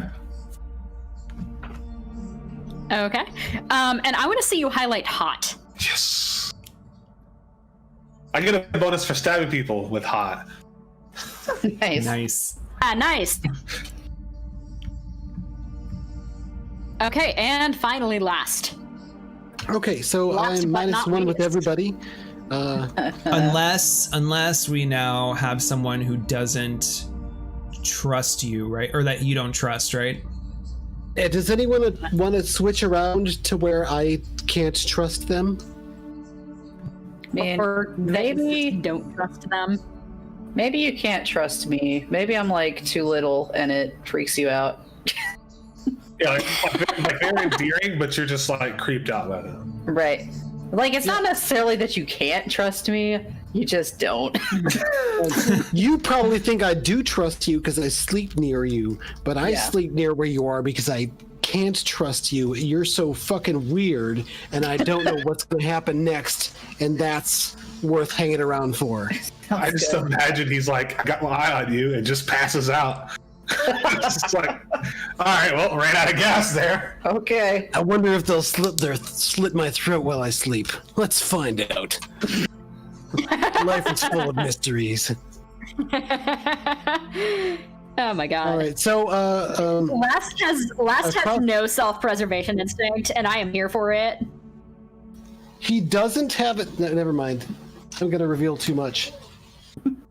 Oh, okay. I thought of this, but yes. Anyway, More than you already have. Suggest, what would That you outfit? like to highlight of my stats? Yeah, my let's best see. is cool, my least is hard, and everything else is a +1. Okay, I think I'm gonna highlight hot for you. All right, awesome. Very good. That seems like the himbo stat. Yeah.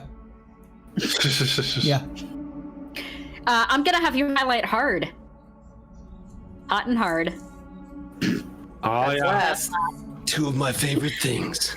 Oh, it was inevitable. We saw it coming from a mile away. Please rein me in if I start getting too over the top.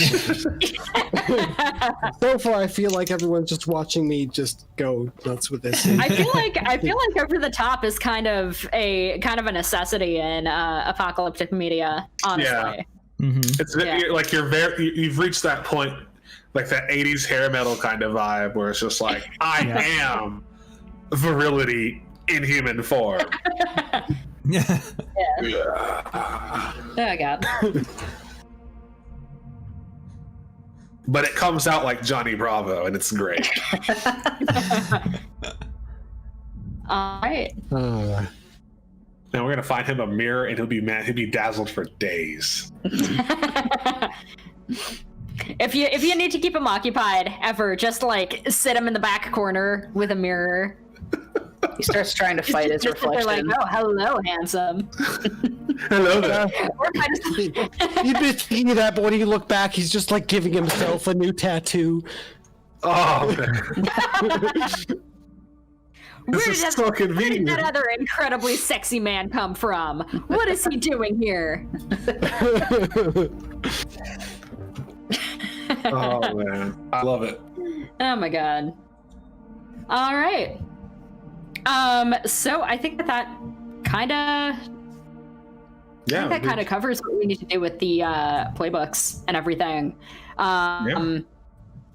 Is there anything else that you guys want to go over regarding like world building or character connections or anything? I mean, unless we wanted to go over like the stuff that we're picking from our playbooks. Yeah. That'd be Maybe cool. that'd be a good idea. Yeah, do you do that? Yeah, let's do it. Yeah. Because All right. like I know for sure I'm going with combat driver because that move is just awesome. I get to when I use my vehicle as a weapon, I inflict +1 harm, and when I inflict vehicle harm, I add +1 to my target's roll for damage, and then when I suffer harm, I take -1 vehicle harm. I suffer -1 to my roll. So I'm like, I have to take that one, but I didn't pick the other one yet because I feel like I wanted to kind of get a better idea of where it was going to fit. So I don't need to take my other car as a tank, right? It says you get a specialized battle vehicle detail with the MC, or like, should I take that for the food truck? No. Oh. So your vehicle is like it's a shell. Like you get inside of another vehicle. That is so 80s. Oh, man. Right? It's just like, oh, what? And it's like you have your other vehicles can just shoot out, and it's like, yeah, it's back into your battle armor, or you can take off in full tank mode. You know? Yeah, it's I worry though. Like, do I want to leave it behind? Because I was also thinking I could do like, because I don't want to leave the food truck portion behind, because that's the part that we want to take with us. Yeah. But I'm wondering, like, Maybe sometimes we got to set up shop somewhere. Like maybe we're set up shop. Like whenever we're set down, like you can freely rover around. Yeah, it's I can buy in my playbook. Like I can get like a defensive squad. I could get a crew. Well, it's like the next generation Enterprise, right? Like the bridge can undock from the rest of it and go off and do things while the body is like parked in space doing something. You just deploy a ship. But it's not a bridge.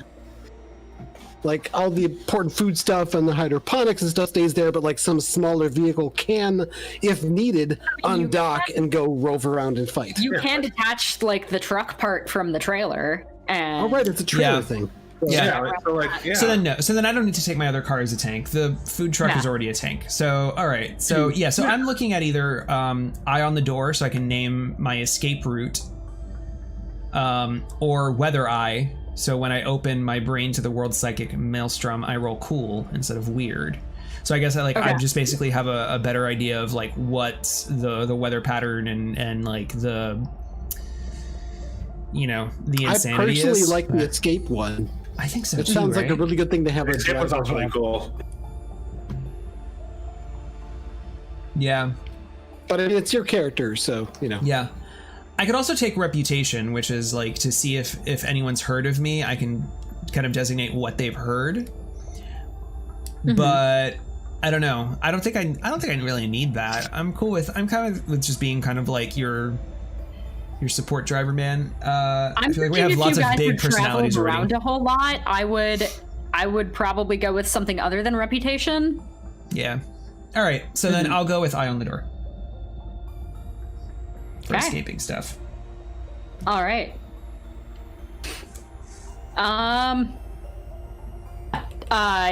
Who wants to go next? I got mine picked out, so I'm sure I'm fine with going. Awesome. What are you picking? I'm gonna pick a devil with a blade. And then I'm also going to pick. Yeah, it's like I was like, I could just roll plus hot to stab people and slice. Like that sounds very useful. And also, I want to grab. Just give me a motive. Okay. And I can just pick a guy. If I succeed, they can suffer 3 harm. Nice. Yeah. So if someone's a dick in my establishment, I can use it there. Okay. And if I roll well, it's like, it's sometime. Oh, they suffer 4 harm sometime during the next 24 hours. That's incredibly useful. Yeah, that's a really good one. It's like, they left perfectly fine. And I don't know, 2 days, 12 hours later, fucking violent diarrhea. Crazy. Poisoned.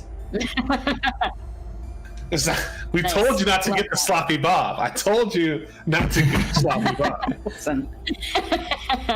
We warned you about the sloppy Bob. We did. This is all on with the Ronald. It's ubiquitous but reliable. It's just called the riddle too. This is the riddle. I have the riddle. All right. It's like a hoagie. All right. So next up are Last and Crossfade. I haven't picked mine yet, so. Okay. So with mine, let's see, I went with the stat array of +3 to cool, +1 to everything else except for hard, which is +0. It was the highest hard stat array that I could go with. Okay. All the rest of them had a penalty to hard, and it seemed like I might want to kill people sometimes, so I wanted to a little bit of that. Yeah, I'm surprised you didn't have a higher hard. Well, one of the things is my Battle Babe move is one of my Battle Babe moves that I picked was Ice Cold, that allows me to, when I go aggro on an NPC, roll plus cool instead of roll plus hard. Oh yeah, that's a good one. And if I go aggro on another player's character, I roll plus history instead of plus hard. Not that I would do that, but the other one I picked was honestly the first one that I mentioned was I had to pick between a few different ones. Like Merciless seemed really, really attractive because that adds +1 harm whenever you inflict harm. But I ultimately went with ice cold because it let me get my cool for more stuff, and my cool is super cool. The other thing I picked was impossible reflexes. You'll understand why when I read it out. The way you move unencumbered counts as armor. If you're naked or nearly naked, 2 armor. The rest of it is irrelevant because it describes what happens when I'm wearing more than that. And that just doesn't happen. Just the codpiece and boots. I'm gonna buy you some gloves. Like, here, put some clothes on. Oh my god. Awesome. Well, yeah, don't forget the see-through long coat. Oh god. Incredible. That's honestly the worst part.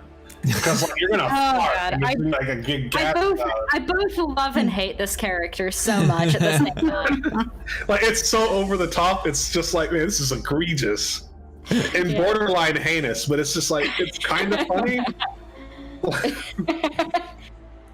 It's like I'm laughing, but I'm disappointed in myself that I'm laughing. Have you all seen the film I Worship His Shadow? No. It was the feature film that preceded the TV series Lex. Which I'm shocked that so many people that I talked to haven't actually seen, because it's one of my favorite TV series. Anyway, let me see if I can find a picture. But yeah. I guess as far as my character goes, I could also choose, I get to choose custom weapons. So I picked a handgun that is both big and automatic. And I picked a staff that has a blade and a spike. Nice. I kind of like to assume that my blade and spike are both retractable. So I've got this like stick that I carry around that like, you know, it can snick out and I can, you know, make the bodies hit the floor. Love it. And that's about it for my character choices that I had to make. Okay, awesome. So finally, CrossFit. Yeah. Okay, so as far as moves go, like I'm definitely gonna take Direct Brain Whisper Projection. That doesn't sound creepy at all. No, not at all. No. So that can let you roll. That lets you roll plus weird to get the effects of going aggro without going aggro. So that makes sense to me as someone who does a lot of maybe low-key manipulating of people's emotions and things to attract them to the inside of the spar. And for the second one, I mean, going aggro is supposed to if you're doing manipulating, you would want to seduce or manipulate. No, going aggro isn't fighting. I know it's not, but it's like people to give up information or something, or like it's like intimidating that you want them to do, kind of pushing them around. So it's more like a mental control. That's what I'm saying. Like it's more, it's not as like subtle. It's more like but it's still a manipulation though. I'm beating you over the head with psychic trauma to get what I want. Yes. Well, also, this is probably a good time to bring this up. I know this is kind of an interruption, and I'm very sorry. So a lot of the Apocalypse World, like mechanics hinge on like having like physical intimacy with another character. That was something that like when we were discussing like doing work on the stream, that was something that like we we're not super comfortable with.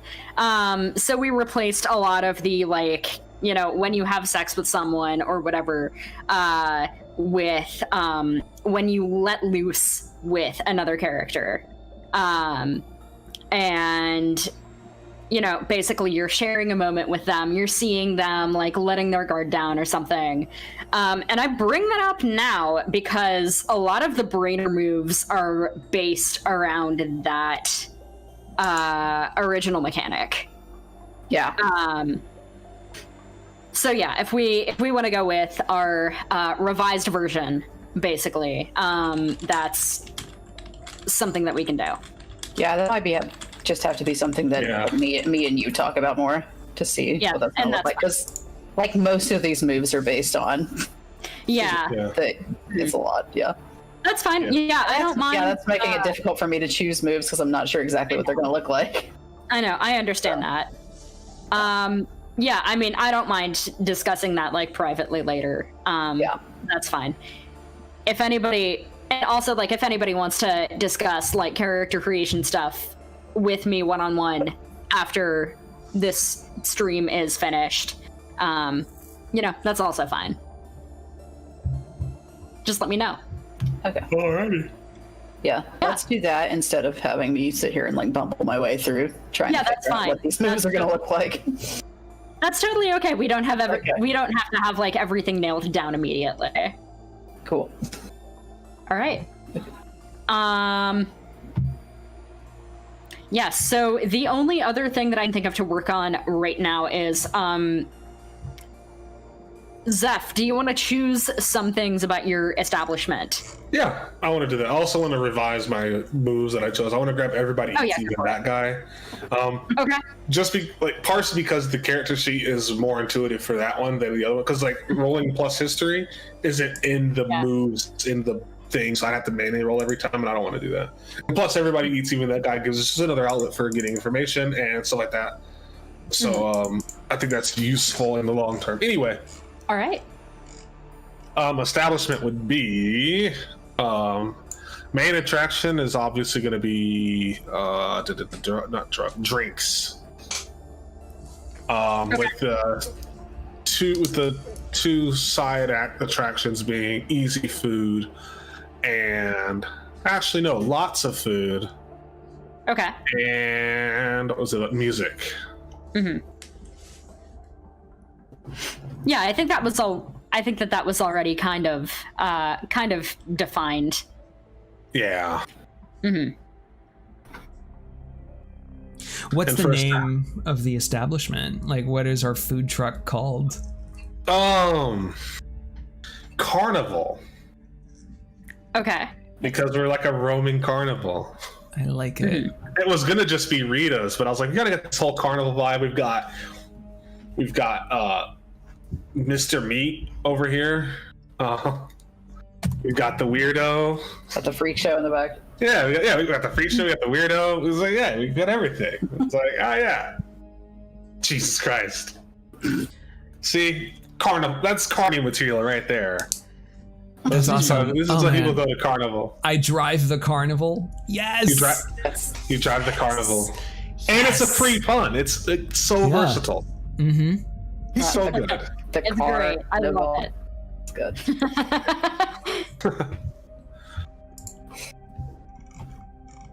All right, establishment's atmosphere. Choose an underline 3 or 4. Jesus Christ, that's a lot. What exactly is spice? It just says spice on its own, so I don't know. That's a good question. I don't know what that's supposed to be referring to. Fair enough. What are like other tags in there that you can pick from? Acoustics, anonymity, meat, eavesdropping, blood, intrigue, violence, nostalgia. Well, I think that meat is definitely. I think that meat is definitely one. Yeah, meat's definitely going to be one. Mm-hmm. Spice might mean literal spice. I mean, it's the apocalypse. Like the chances of getting spice are probably really. That's what we grow on our little domes above is spices. So spice, we'll go with spice. We got spice. We've got meat, dancing, and lastly, masks.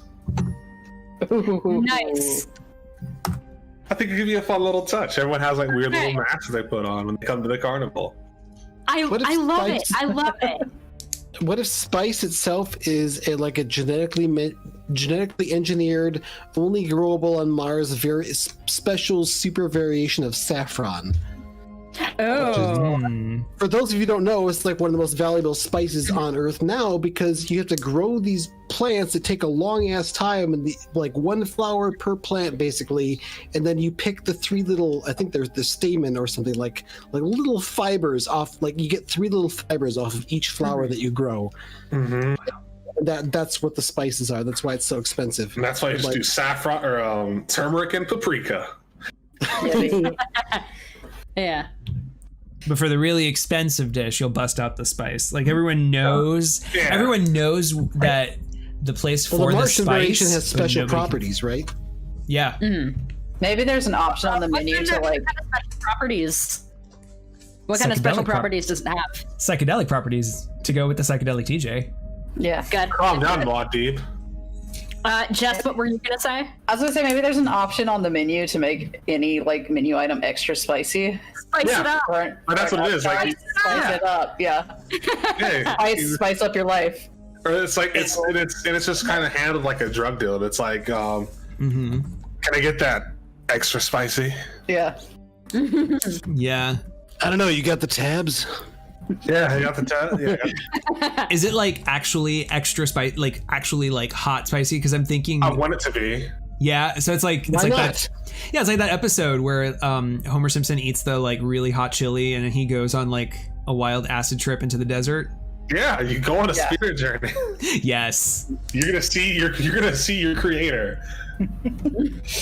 It's like tacos. it's like when you go to the Thai restaurant. It's like, I want it Thai hot, and it's just like, all right, got you. Mm-hmm.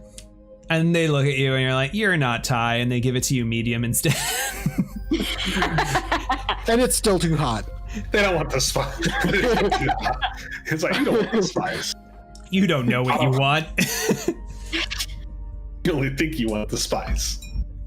But yeah, no, I like that idea a lot. It's just like, yeah, it's extra spicy. Mhm. You want the spice? All right, we got the spice. Come to the carnival. We got the spice. I love that. That's why. That's another reason why we have raiders on our ass all the time because we Oh, got yeah, 'cause that's the spice. spice. Yeah. Oh, okay. It's a rare resource. So like people want the spice and we're growing it. So we're obviously in demand. We have a spice grow up on the top Yeah. of our car. Which is also why we have to be on the move. I mean, we can't just stay in one place and fortify. Yeah. Yeah. Mhm. Starts making people So- that had the spice crazy, right? Because it's like it creates like a dependency maybe, and then they're like they have to. Shit. So that's why we can't Yeah, we can't Oh. stay in the same place for too long, because then there'll be an people uprising. start wild- So we're just gonna make a world of fucking addicts and just leave them in the dust. Well, maybe it So- wears off after a couple of days. Yeah. Yeah. Or it takes a so while do for any the of addiction to kick you- in. What? Do any of you frequently partake in spice? Oh, I'm on spice every fucking day. You know that. I gotta test the spice. It's my product. I have to test. this I gotta quality control my shit. I don't think Last particularly goes after spice, but he will take anything that someone hands him. At this think- point, like my brain Oh. chemistry is so ridiculous that the spice like does not do the same things to me that it does to other people. You're at the point where CrossFit is at the point where like they need spice to function. Like they've developed like a psychological dependency on spice. Well, I It's don't want them to still be dependent on it. I just think Yeah. it's, Okay, it's okay. funny. No, I can Other see people like take it and, altering like- your brain chemistry so bad that like now that I mean like the reason you even have your powers to begin with might be because of spice or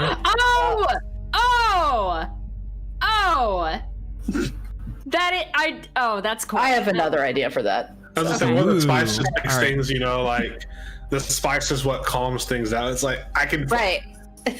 like Oh, maybe that's cool. maybe crossfade is slightly less weird with spice. Right. Other people They're take still spice. cryptic and strange, and but they're like, hi. Yeah. How are you? Other people take spice and they just like wild out for a while. Like I take Yeah, you- spice and I just chill.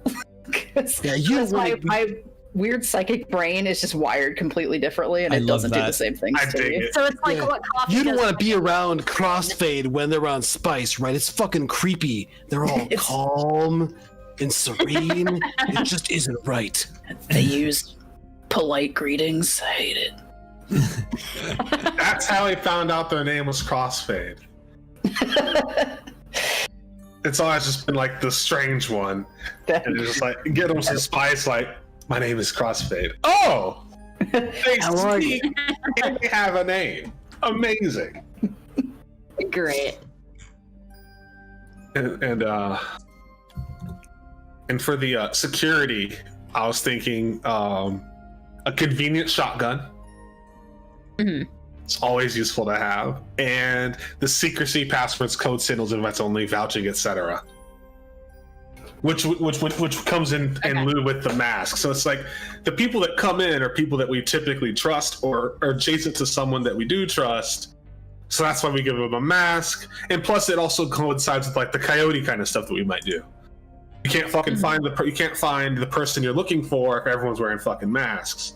If someone busts in without a mask, we know who doesn't belong. All right. I like that. And I'll figure out the 3 regulars or 5 NPCs at some point.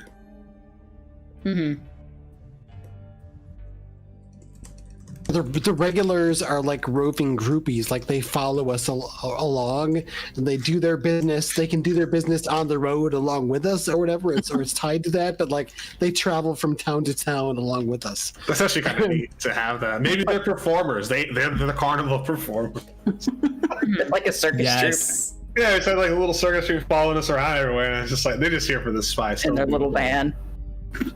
Yeah. Us, a van full of clowns.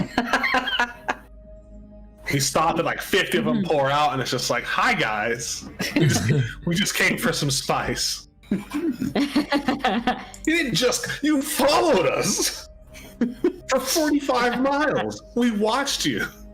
We tried to shake you. I think I shot at you a couple times. Just leave us alone. This is the worst spice. But yeah, no. And I do like that it specifically just says drinks, because that means I can still definitely go on that coffee run. So I just love the idea of like something in our history where there's a big long chase scene that went out. We were trying to evade like this band of raiders that were chasing us. There were a big group of them that were gonna they were just gonna in our mind they were gonna fuck us up, roll us over, take us out. Ultimately, there was a big days-long chase that took us way out of our normal route. What it ultimately boiled down to when they caught up with us is they started ordering food. Amazing. I like it. Great. Just like, remember that time we got chased by raiders for 6 months? That was fun. At least one of our regulars is one of those raiders. I like it. Amazing. Love I that. dig it. Love that. I love how Toyota's on the list of names. I'm definitely going to be making this one regular into an NPC who is going to play a part in this campaign. Are going to be my best regular or my worst regular? I think they're going to be your worst regular. Oh jeez. Fuck, it's this guy again. God. But you damn it. tolerate them because they give you a lot of tabs. I mean, that's fair, but they always order these complicated dishes. Substitute everything. I want the macchiato with 2 pumps of caramel, 1 pump of vanilla, upside down, and it's like, die. Fucking die. There's no such thing as an upside down macchiato. Fuck off. I'm thinking about ordering off the menu today. Oh god. You always order off the menu. And he wants to order off a secret menu. He knows you have one. Oh my You god. read about You know it. why they call it the secret menu? Because they keep it a secret from the fucking employees. We don't even know what's on the secret goddamn menu. Was wondering what the secret menu is. I've I never. said that much more politely to customers when I worked at Starbucks. There is no Starbucks secret menu that the baristas know. It's not a thing. People just fucking made up a bunch of drinks and decided to publicize them somewhere on the internet to harass baristas. Anyway, we're getting off topic. Yeah. Listen, This this is regular not a regular knows. right He now. knows you have a secret menu. He read about it on Mars Facebook. I saw it on Yelp. So I give you a I've 1-star review. It's like, I don't care. decided I'm actually going to take my other car is a tank because Okay. I was looking at the other rulebook and I noticed that specialized battle vehicles are the ones that get like bonus battle options and like mounted weapons or ramming spikes and stuff like that. So Okay. yeah, and I realized I didn't pick anything about like what the looks or the weaknesses of the carnival vehicle are. Okay. So I can choose 2 strengths: fast, rugged, aggressive, tight, huge, off-road, responsive, uncomplaining, capacious, workhorse, or easily repaired.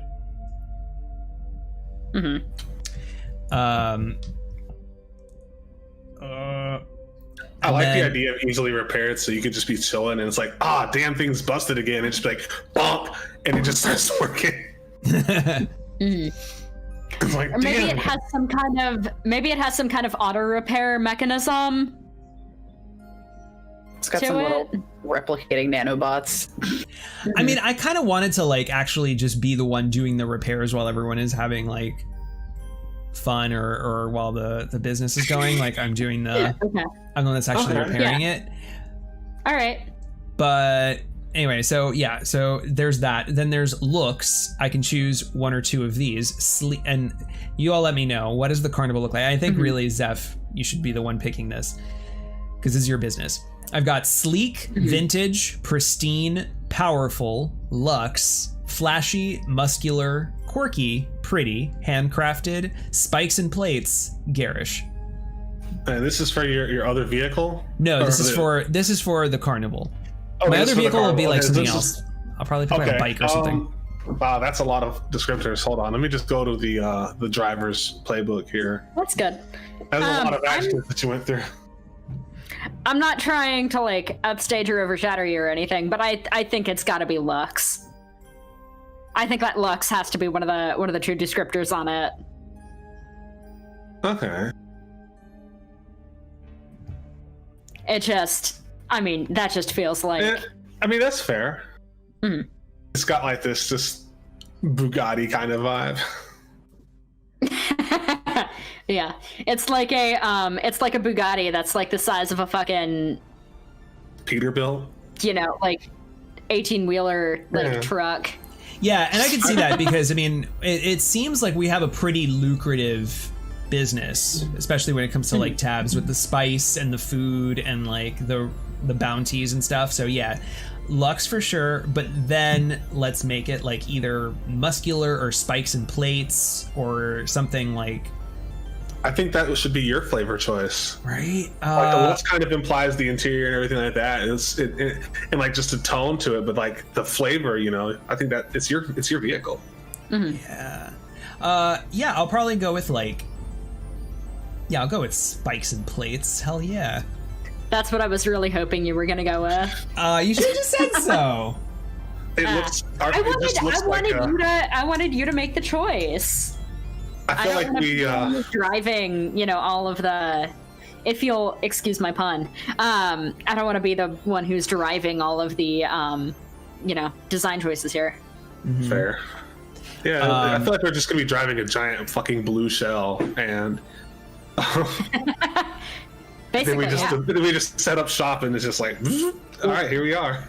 I know, like the driver legs come out to hold it down. I know the driver has some special character options, like special moves to get like upgraded vehicles. But under my gear, it does say if you'd like to start playing with a vehicle or prosthetic, get with the MC. I was wondering if I could start with some sort of small personal vehicle. Okay. Space bike. Honestly, I was thinking of like a hoverboard with maybe like some forward projection, like little fusion jets or something, so I can go fast. So but mainly, 80s. like I want to like tether myself to another vehicle and ride along with. It's more of like moving from one vehicle to another boarding device. I love that. Okay, I dig that. Okay. I was thinking all the lines of just like, you got sick of walking your fucking patrols out, and it's like, you know, there's gotta be a better way. Mm-hmm. And it's like, what if I told you they make skateboards out here? But you can put guns on. It's like, wait, hold on, guns? I bring all the guns I need. Okay, but you can always have a couple more on your skateboard as you not walk around. Oh, right. Mm-hmm. I've been making adjustments there, but yeah. And then, okay, question. So then, mounted machine guns, mounted grenade. I get to pick two of these. Mounted machine guns, mounted grenade launcher, ram or ramming spikes, a mounted 50 cal MG. That sounds like a turret. And then it's a 50 cal machine gun, like just ripping holes through whatever. Yeah, actually. so we've got a turret, and then or a mounted boarding platform or harness. Well, those are all really good sounding. I know. Because you can really get your combat driver thing going on with a lot of those Absolutely. gun options. I'm kind of 50 partial to the cal mounted grenade launcher, but that's just me. Mounted grenades is really good. All right. I will say, there's so many good options. Yeah, And the I'll 50 do. cal is pretty sweet too. Yeah, 50 cal is Yeah. really, because that's a hole punch for literally any door that you might find. And I'm kind of envisioning it's not like normal firearms. It uses like a magnetic, like railgun type technology to launch the bullets. I like that. Because you don't always have atmosphere, and you Yeah. don't need atmosphere to shoot bullets normally. Yeah, true. The only And thing it's about cooler the than lasers. The only thing about the machine gun is that it's far only, whereas machine gun is close and far. Oh. So I'm thinking, but it's lower harm. So I'm kind of like, and grenade launcher is just close. And I'm gonna do ram or ramming spikes because yes. So ram at I 50 think we have cal. plenty of options, at least as far as I'm concerned, for when we get in close. I think it'd be nice to have something that focuses more on the far option for more damage. All right. But that's just my 2 cents. It's like, hey, I see something small in the rearview mirror. Oh, That's just- I see a lot of that's little just- small things now. Or rather, I should Yeah. say, that's just my 6-pack of tabs. Oh. All right. Got it. I I'm love done. this. We're already coming up with like options in universe. All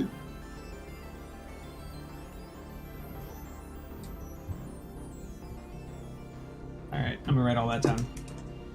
Somebody else go. I don't think I have anything else. I think that's all my stuff. Well, if nobody has anything else, I mean, it's already 10:50. That means it's nearing our end of the show anyway. So Yeah. how about we wrap it up? I think this is an okay place to wrap up. Yeah. Yeah. Okay, cool. So I am super excited about this campaign. Oh my god. I'm just loving all of the ideas that everybody is coming up with. I love everybody's characters. I think that we have a lot of potential to like make something really fun happen. I agree. Yeah, and I can't wait. So our next show is going to be on let me pull up my calendar. The 16th, I believe. Yeah, we're Okay. gonna skip this Awesome. upcoming Tuesday. Tuesday. Yeah, we're gonna skip this upcoming Tuesday to let all of this kind of gel. Mac can build, and then we're gonna come in hot and hard, and cool and sharp and weird. So weird. I look forward to it. Yeah. All right. So, audience, everybody who's hanging out, thank you so much for joining us. We look forward to seeing you in 2 weeks. And yeah, I guess this is the time for outros. And I guess I will start because I'm already talking. I'm Mac. You can find me at Macchiato on Twitter. My Twitter handle's right up there. I am a voice actor and the producer for Pink Mohawk Edition, which is a Shadowrun actual play, Shadowrun Anarchy actual play podcast. Sorry.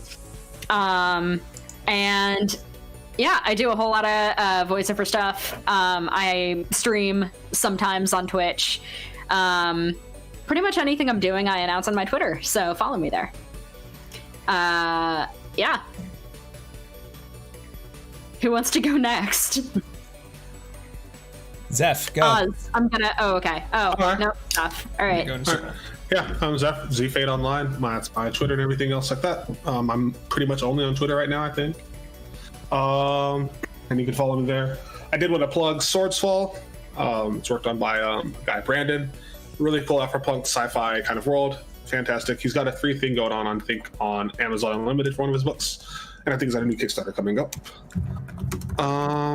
And yeah, I'm not really up to much right now. Just kind of maintaining. All right, Jess. Hi. All right. Well, once again, I'm Jess. You can find me on Twitter at OneShotMiniBus, all one word, right up there. I also play Deadeye in Pink Mohawk Edition, that Shadowrun Anarchy podcast that Mac was talking about before. Other than that, that's pretty much my web presence. So give me a follow if you feel like it. And Cool. And Cliff. All right, Cliff, also known as Mr. Johnson of the Arcology Podcast, a podcast all about Shadowrun, long-running actual play podcast, and episodes about playing the game. I also have a podcast called Legends of Earthdawn, which is an actual play of the Earthdawn RPG, which is a really, really awesome fantasy game. And I play in GM and Shadowrun Origins, which is a collaboration with Opti and some people to do the classic 2050 era runs as an actual play. But I really want to plug the thing I want to plug the most right now is Shadowcasters Network. Our website is shadowcasters.network, easy to find. Has an online, ongoing, year-round gaming convention where you can play official Shadowrun missions at any time of the year. But this time of the year, in June, Matt Lemon, our manager for that, is just an amazing guy, just really great at wrangling the GMs and getting the opportunities for players to play. He's asked us to make all events free for the month of June. So if you want to play some Shadowrun, official Shadowrun missions, and bring your missions character that you can't bring to a con because they're all fragging canceled this year, show up at shadowcasters.network, sign up for an account, and you can join and get into some games for free, and those are fully compatible with Shadowrun missions. So you can play the character in our games on our in our venue, and also play the same character in other Shadowrun missions games and take your experience points and everything with you. So I think I talked long enough, but I think that's pretty cool, and I think it's really exciting that Matt made those free for this month when so many people are stuck at home, not wanting to go out and catch a dangerous disease. Yeah. And I know a lot of us, and I speak for myself when I say this, probably most of all, a lot of us are very much in Shadowrun withdrawal, so I might have to check that out myself. Mm-hmm. Well, there's a handful of really, really great GMs that have been scheduling runs, and I'm pretty sure there's still some spots open, so you've got some time. Yeah. Awesome. And I'm Oz. I'm one of the leads of Shadowcasters Network. You can find all kinds of stuff I've done here on this YouTube channel. So if you like this video, check out some of the other stuff I've worked on. And I'm also the voice of Ziggy the Troll Shadowrunning Philosopher. So you can go and check that out at Ziggy the Troll. That's DA troll.podbean.com. And so also before we go, just want to thank all of the people who participated in our charity donations. The donation bar wasn't working on the bottom, the little meter, so I just took it down. But thank you so much. I mean, we had some really awesome donations throughout the night, and I'm hoping to just keep that going for next time.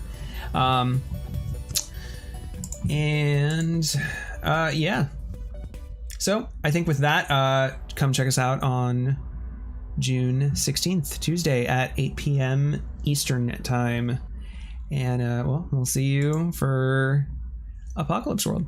Have a great night, everybody. Right. All right.